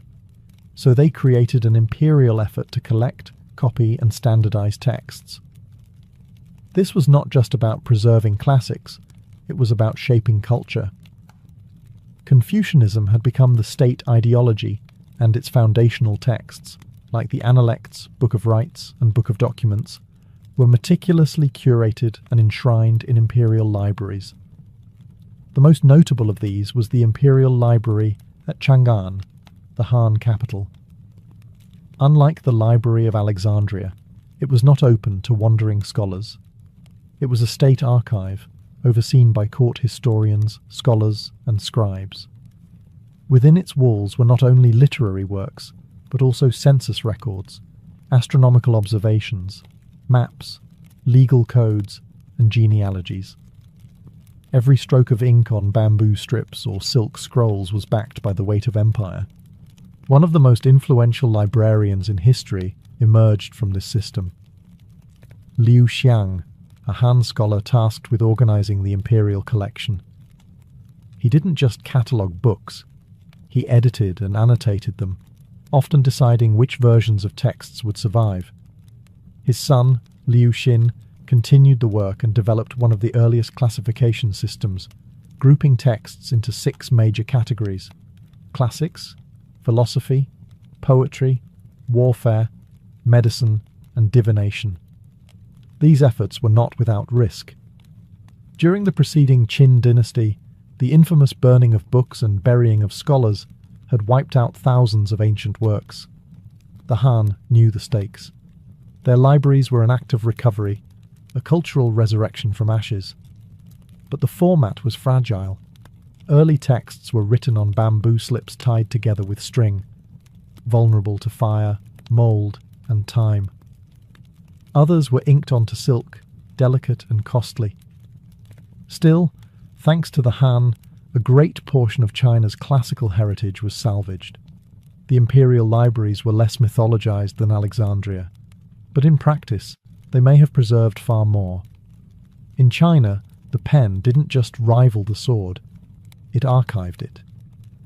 As Buddhism spread across Asia, so did something else: libraries. Temples became more than places of prayer. They evolved into archives of thought, havens of scholarship, and fortresses of fragile wisdom. From India to China, Tibet to Japan, the Buddhist world built repositories that treated books not as tools, but as sacred objects. The tradition began in India, where early Buddhist texts, sutras, were memorized orally by monks. But as the canon expanded, so did the need to write it down. Palm leaf manuscripts were inscribed in ink, tied with string, and wrapped in silk or cloth. The monasteries that housed these texts weren't just spiritual centers, they were the ancient world's safe houses for learning. In Nalanda, a massive monastic university founded in the 5th century CE, thousands of monks studied and copied texts on philosophy, logic, medicine, astronomy, and language. Nalanda's library was said to hold hundreds of thousands of volumes. According to tradition, it was divided into 3 buildings: Ratnasagara, Ocean of Jewels; Ratnadadi, Sea of Jewels; and Ratnaranjaka, Delight of Jewels, each housing increasingly rare and sacred works. Nalanda's library burned for months when it was destroyed by invading forces in the 12th century. The flames didn't just consume paper, they devoured generations of thought, debate, and spiritual insight.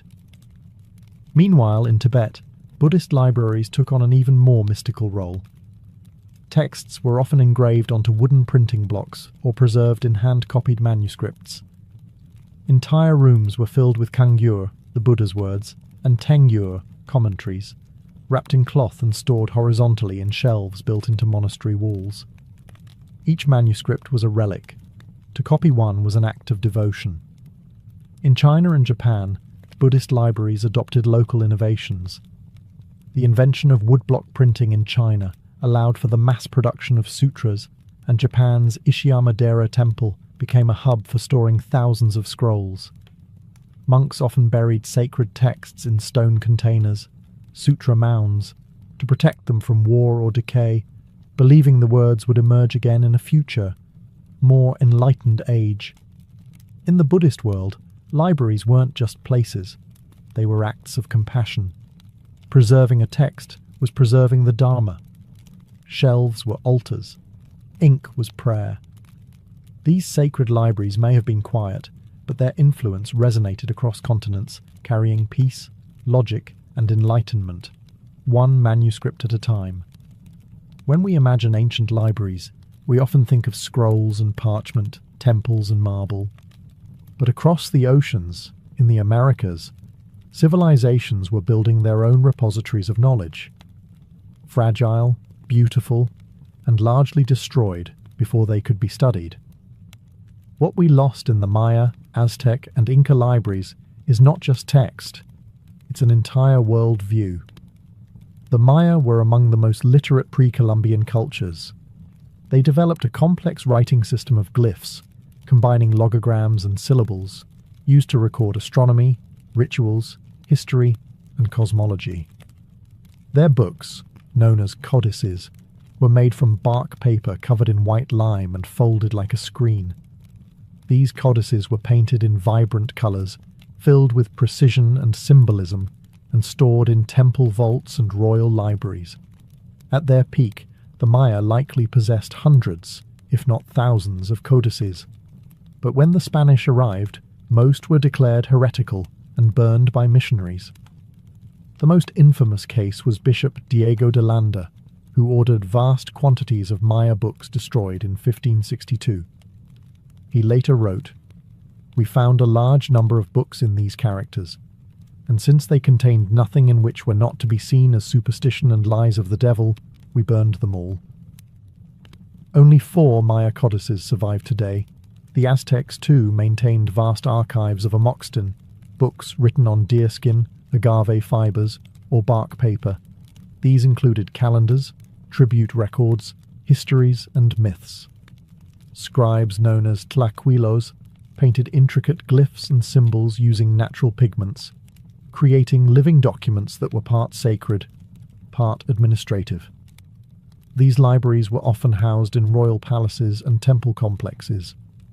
The Inca Empire, though lacking a formal writing system, preserved knowledge through quipu, knotted strings used to record numerical data and possibly narrative information. Stored in state archives, these bundles were read by trained officials called quipucamayos and used to manage the vast empire's census, taxes, and military logistics. But the arrival of European conquest brought brutal cultural erasure.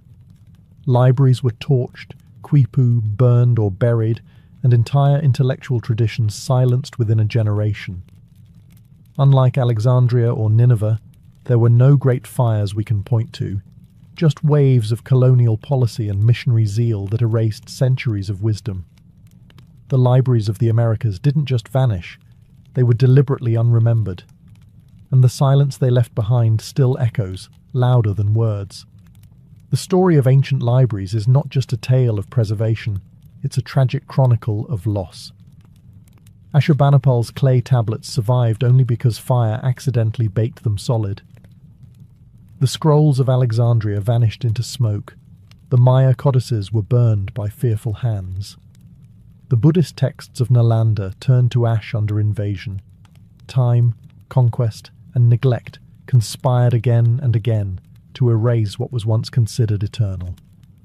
It's estimated that more than 90% of ancient literature is lost. Whole genres have disappeared: comedy plays of the Greeks, engineering manuals of the Romans, medical treatises from India, historical records from the Americas. We have the names of thousands of works, but not the words. Their absence is a void we can still feel. But why did so much vanish? Part of the answer lies in material. Clay cracks, papyrus decays, bamboo molds, parchment burns. Books before printing were delicate, often unique and vulnerable to even mild humidity. One leaky roof could ruin centuries of accumulated thought. War was worse. Invaders didn't just burn libraries, they erased identities. In ancient times, destroying a people's books was as strategic as destroying their armies. The other part of the answer is political. Knowledge is power, and power is selective. When regimes changed, so did the libraries. New rulers purged old ideologies. Heretical scrolls were destroyed, rival authors erased, entire schools of thought lost because they no longer fit the ruling narrative. And yet, fragments remain. Clay shards pulled from ruins, charred scrolls unrolled by modern technology, echoes of lost books quoted in surviving ones, a Roman historian referencing a vanished Greek poet, a Buddhist monk's copy of a manuscript that survived the burning of its original. A Maya glyph scratched into a temple wall no missionary ever found. These scraps are our link to the ancient mind. They remind us that knowledge is never truly safe, but also never entirely gone. Libraries may burn, but ideas migrate. They survive in translation, in memory, in adaptation. Today's digital archives, satellite backups, and global databases are our attempt to defy that long history of loss. But the lesson is still relevant. Preservation is not a one-time act. It's a responsibility. And every time we open a book, ancient or modern, we're helping ensure that memory, once nearly extinguished, continues to burn. Rapa Nui, better known to the outside world as Easter Island, sits in the middle of the South Pacific, over 2,000 miles from the nearest continental shore. Isolated, windswept, and hauntingly quiet, the island measures only about 63 square miles, but it holds one of the greatest enigmas of ancient engineering: the Moai statues. There are nearly 1,000 of them, towering stone figures with heavy brows, long noses, and pursed lips, all standing or fallen across the island. Most face inland, their backs turned to the sea, as though watching over the land. Many are half buried in the earth, their full bodies hidden beneath centuries of soil. Others lie in quarries, partially carved, abandoned mid-creation. Their very presence provokes wonder, awe, and 100 unanswered questions. Why were they built? Who carved them? How were they moved? And why did the people who created them eventually stop? These are the mysteries that have haunted explorers, archaeologists, and storytellers for generations. To outsiders, Easter Island seemed like a riddle frozen in volcanic stone. But to the Rapa Nui people, the island is no mystery at all. It's home. The Moai are not relics of a lost civilization. They are their ancestors. Though the first written accounts came from Dutch explorer Jacob Roggeveen in 1722, the history of the island stretches back centuries earlier, when Polynesian voyagers, navigating by the stars and waves, first settled this remote paradise.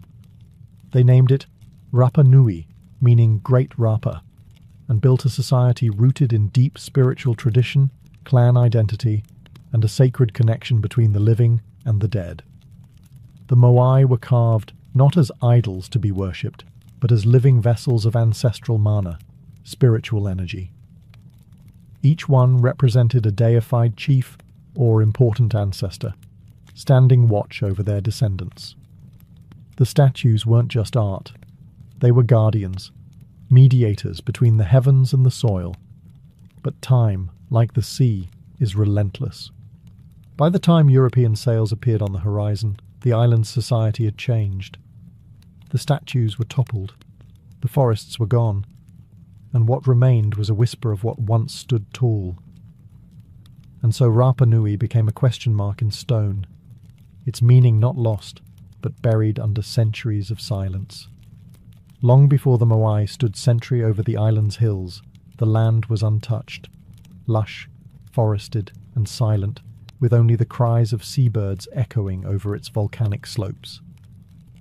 Then, sometime between 800 and 1200 CE, a fleet of Polynesian canoes arrived. These voyagers, masters of the ocean, had navigated thousands of miles using nothing but the stars, ocean swells, and the flight patterns of birds. They came from the Marquesas or Mangareva, bringing with them not just people but pigs, chickens, taro, bananas, and sweet potatoes. Everything needed to build a new world. To land on Rapa Nui was to touch the edge of the earth. It is one of the most remote inhabited islands on the planet, and yet these settlers brought with them a fully formed culture, elaborate social structures, oral history, deep spiritual beliefs, and a tradition of monumental stonework. Over time, the island was divided into clans, each controlling different territories, and each anchored by a sacred ancestor figure, an idea that would soon be immortalized in stone. The early Rapa Nui people thrived. Archaeological evidence shows they built villages, cultivated crops in rock gardens to trap moisture, and raised chickens in stone enclosures. Their society was highly organized, ruled by ariki, chiefs, who wielded both political and spiritual authority. Life on the island revolved around the worship of ancestors, who were believed to influence everything from harvests to weather. This ancestral reverence would eventually manifest in the most iconic way possible, the carving of the Moai. It's important to understand that Rapa Nui was not a lost or primitive culture. It was deeply sophisticated, adapted to its harsh and limited environment, and built on a strong sense of continuity between the living and the dead. The settlers brought more than tools. They brought meaning. And it was this spiritual worldview that shaped the decision to begin carving giants. But for now, in these early centuries, the island was in balance. Forests still covered the land. The sea provided fish. The soil was rich. The first Moai were still generations away, but the foundation had been laid, both culturally and spiritually, for what would become one of the most extraordinary sculptural legacies on Earth. the story had only just begun. At the heart of Rapa Nui's sacred geography lies Rano Raraku, a volcanic crater with steep slopes and soft carvable stone. It was here that the majority of the island's moai were born, not from legend or myth, but from painstaking craftsmanship. The rock used was volcanic tuff, a compressed ash stone that was relatively soft and ideal for carving, at least in its early stages. Over time, exposure to the elements would harden the statues into their familiar weathered state. Rano Raraku wasn't just a quarry, it was a spiritual workshop, a place of pilgrimage, sweat, and sacred labour. Out of its cliff faces and hillsides, the Rapa Nui sculptors carved hundreds of moai, some still half-finished, others completed but never transported. Today, nearly 400 statues remain at the site, frozen mid-process like the workers simply vanished. Carving a moai was not a casual affair. Each statue was commissioned by a clan to honour a specific ancestor, usually a powerful chief. The designs followed a symbolic formula: an elongated face, heavy brow, long ears, and a prominent nose. The body was often barely indicated, with arms pressed against the torso and fingers carved in thin, stylized relief. The moai ranged in size from modest 6-footers to the colossal El Gigante, an unfinished statue over 70 feet tall and weighing an estimated 150 tons. Carvers used handheld tools made of hard basalt, a much tougher volcanic rock chipped into chisels and axes. The process took months, even years, requiring teams of artisans who passed down their knowledge through generations. As they worked, the moai remained connected to the rock wall. Only when nearly complete would they be detached, slid downhill, and prepared for transport. What makes Rano Raraku so haunting today is the sheer number of statues still embedded in the earth. Many appear half-buried, but in fact they are full-bodied figures whose lower halves have been swallowed by soil over centuries of erosion. It creates the eerie illusion that the moai are sinking, when in truth they've been standing patiently, neck-deep in time. This crater was the womb of the island's giants, and it was here that stone and spirit met, where human hands shaped volcanic ash into eternal ancestors. One of the most intriguing features of the moai is not how they were carved, but where they look. Nearly every moai statue on Rapa Nui faces inland, away from the ocean. This was no accident. The moai weren't meant to watch the waves, they were watching the people. Each statue stood on a stone platform called an ahu, a ceremonial site that served both as a foundation and often as a burial place for the individual the moai represented. These ahu dotted the island's coastlines like spiritual outposts, anchoring each clan's territory and pointing toward the heart of their communities. The moai, in essence, stood as guardians, embodying powerful ancestors who watched over the villages and offered spiritual protection. To the Rapa Nui people, the moai were more than sculptures. They were living presences, containers of mana, a sacred energy believed to reside in gods, chiefs, and revered dead. Once erected, a moai was thought to channel mana into the land, ensuring fertility, good harvests, and the well-being of the clan. They weren't just memorials. They were active participants in daily life, mediators between the spiritual and physical worlds. The moai's features were intentionally exaggerated to reflect both idealized ancestry and divine authority. The deep-set eyes, high cheekbones, and long noses were visual metaphors for wisdom, strength, and sacred lineage. The long ears may have symbolized the elite class, while the statue's stoic expressions evoked a calm, eternal vigilance. Some moai were also topped with large red stone topknots called pukao, quarried from a different volcanic site, Puna Pau. These cylinder-shaped additions may have represented hairstyles or ceremonial headdresses, further marking status and reverence. Originally, the statues also had inlaid coral eyes with obsidian or red scoria pupils, giving them a far more lifelike and intense presence than the empty eye sockets seen today. When the eyes were added during ceremonies, The Moai were said to see for the first time, transforming from stone to sacred. The inland gaze of the Moai reveals the heart of Rapa Nui spirituality. These statues were never built for outsiders. They were built for the people, facing their descendants, silently watching generation after generation come and go, immovable, unblinking, eternal. How do you move a 30-foot, 80-ton stone statue without wheels, cranes, or metal tools across miles of rough terrain? For centuries, this was the great riddle of Rapa Nui. The island's Moai are scattered across vast distances, with many placed on stone ahu platforms far from the quarry at Rano Raraku. Early theories included dragging them on wooden sledges or rolling them on logs, ideas that raised even more questions, especially considering the island's severe deforestation. Others, more fanciful, suggested alien intervention or levitation through spiritual power. But the true answer may lie in the island's own oral history. According to Rapa Nui legend, the Moai walked to their destinations. At first glance, this sounds like myth, but in recent years, researchers have taken this idea literally and successfully. In 2012, archaeologists Terry Hunt and Carl Lipo conducted a remarkable experiment. Using ropes and teams of people positioned on each side of a replica Moai, they managed to rock the statue forward in a controlled, upright manner, like shimmying a heavy refrigerator. The key was balance, rhythm, and coordination. In this way, the Moai could have been transported standing up, just as the legends described. No logs, no dragging, no science fiction, just human ingenuity and tradition. The base of many Moai also supports this theory.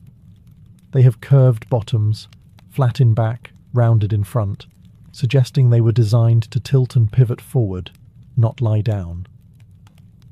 This movement method would have required large teams, ropes made of plant fibre, and most of all, faith. In Rapa Nui spirituality, the power to move the Moai was attributed to Mana, the sacred energy of the ancestors. Chiefs and priests were believed to command this spiritual force, which could animate the statues during rituals. So while engineers see physics, the Rapa Nui saw the divine at work. In truth, both were right. Transporting Moai was not merely an engineering challenge, it was a ceremonial act, a public performance of unity, devotion, and ancestral connection. The Moai didn't move by magic. They moved because people believed they had to. And in that belief, Rapa Nui's greatest engineering marvel was not stone, it was human cooperation driven by spiritual purpose.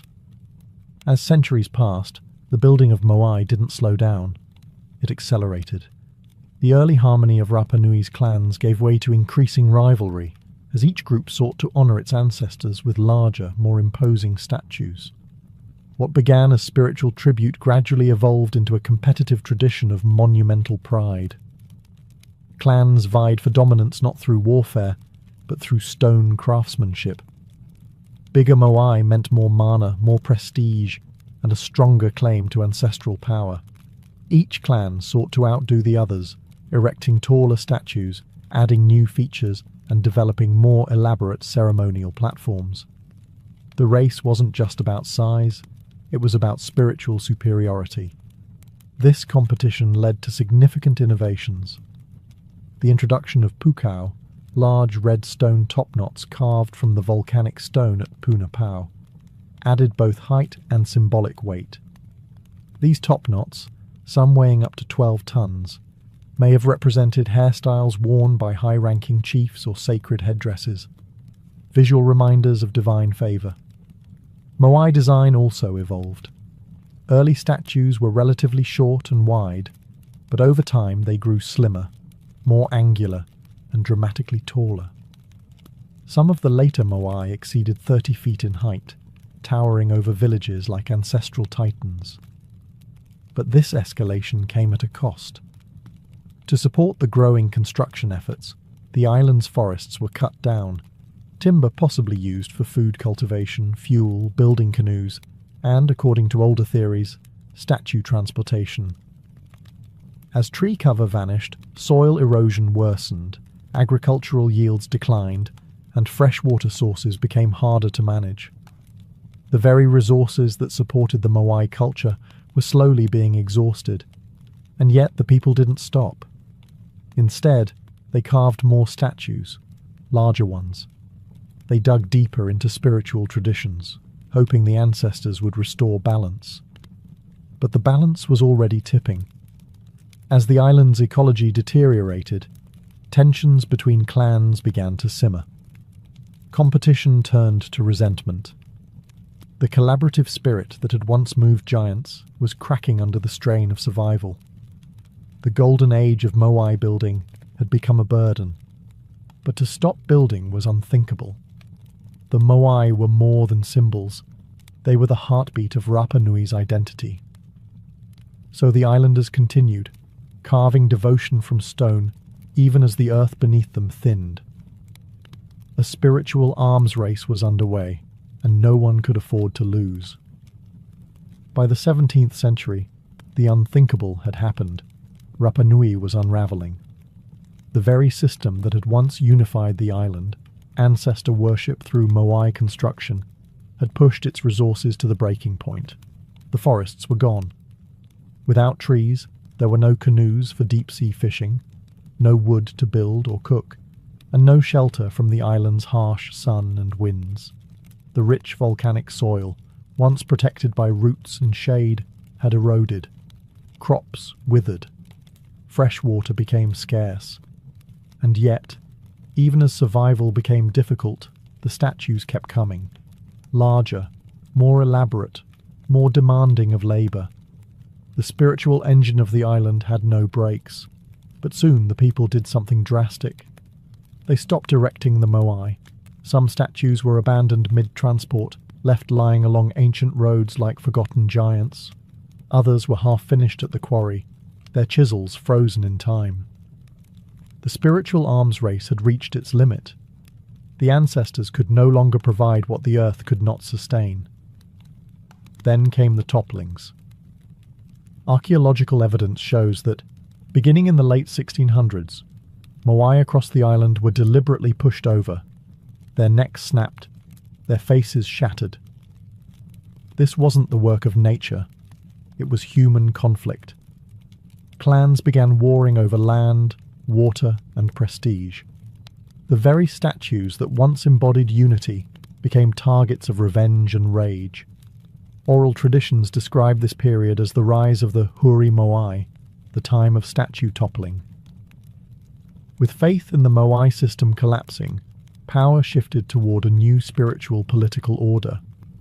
The Birdman cult, which emphasized agility, competition, and ritual warfare over ancestral mana. This cultural upheaval marked the end of an era.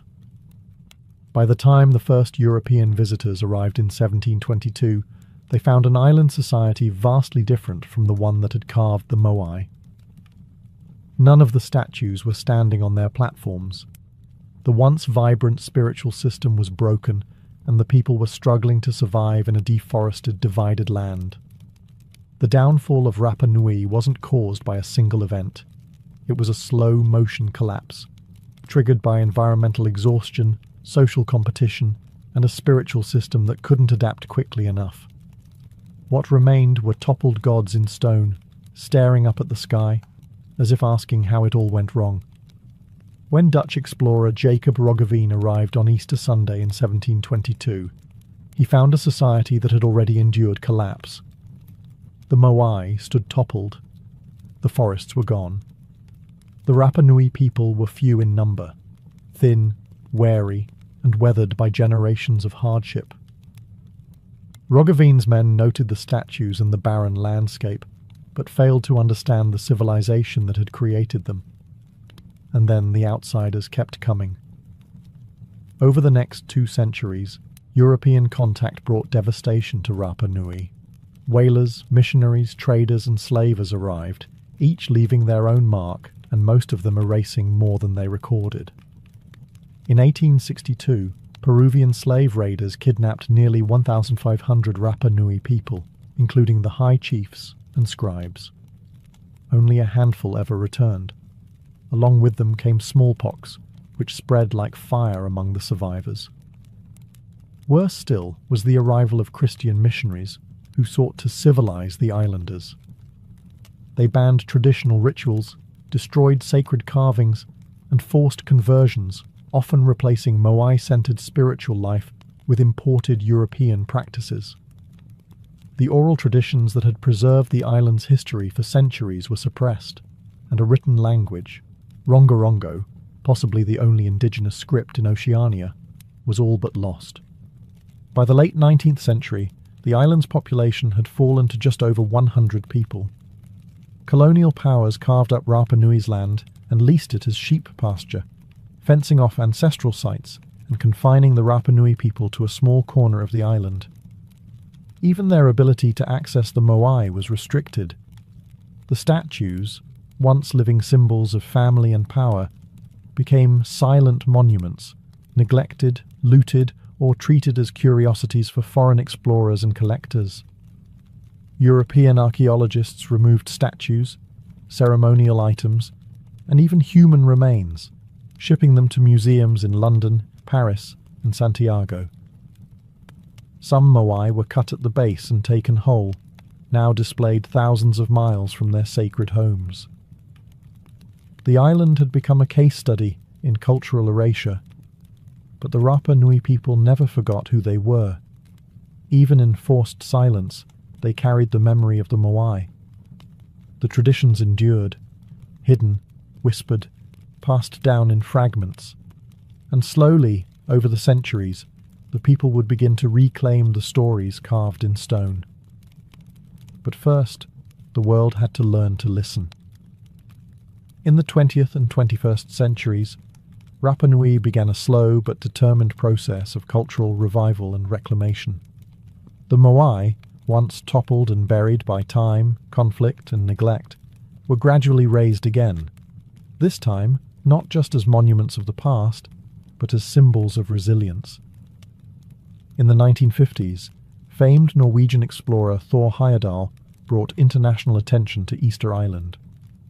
Though many of his theories were flawed, especially his ideas about South American influence, his work helped spark archaeological interest and global curiosity. Researchers from around the world descended upon the island, not to plunder as before, but to study and restore. Restoration efforts began in earnest. Fallen Moai were re-erected on their Ahu platforms. Coral eyes were reconstructed. Pukao topknots were returned. The island's ancient roads, quarries, and ceremonial sites were mapped and studied. A clearer picture of the Rapa Nui civilization began to emerge, not one of mystery, but of engineering brilliance, spiritual depth, and cultural complexity. But the most important voices were no longer those of foreign scholars. They were the Rapa Nui people themselves. Descendants of the original builders began reclaiming their language, rituals, and land rights. In 2017, Chile formally transferred control of Rapa Nui National Park, which includes most of the island's archaeological sites, back to the Rapa Nui community. Now, locals oversee the Moai and their care, and decisions about excavation and preservation are made with cultural sensitivity and ancestral knowledge. New generations are learning the stories of their ancestors, not just from textbooks, but from elders, chants, dances, and the Moai themselves. Efforts to decipher Rongorongo, the island's mysterious script, continue with cautious optimism. And global institutions, including the British Museum and the Louvre, face increasing pressure to return Moai and sacred artifacts taken during the colonial period. Today, Rapa Nui stands at a crossroads between memory and modernity.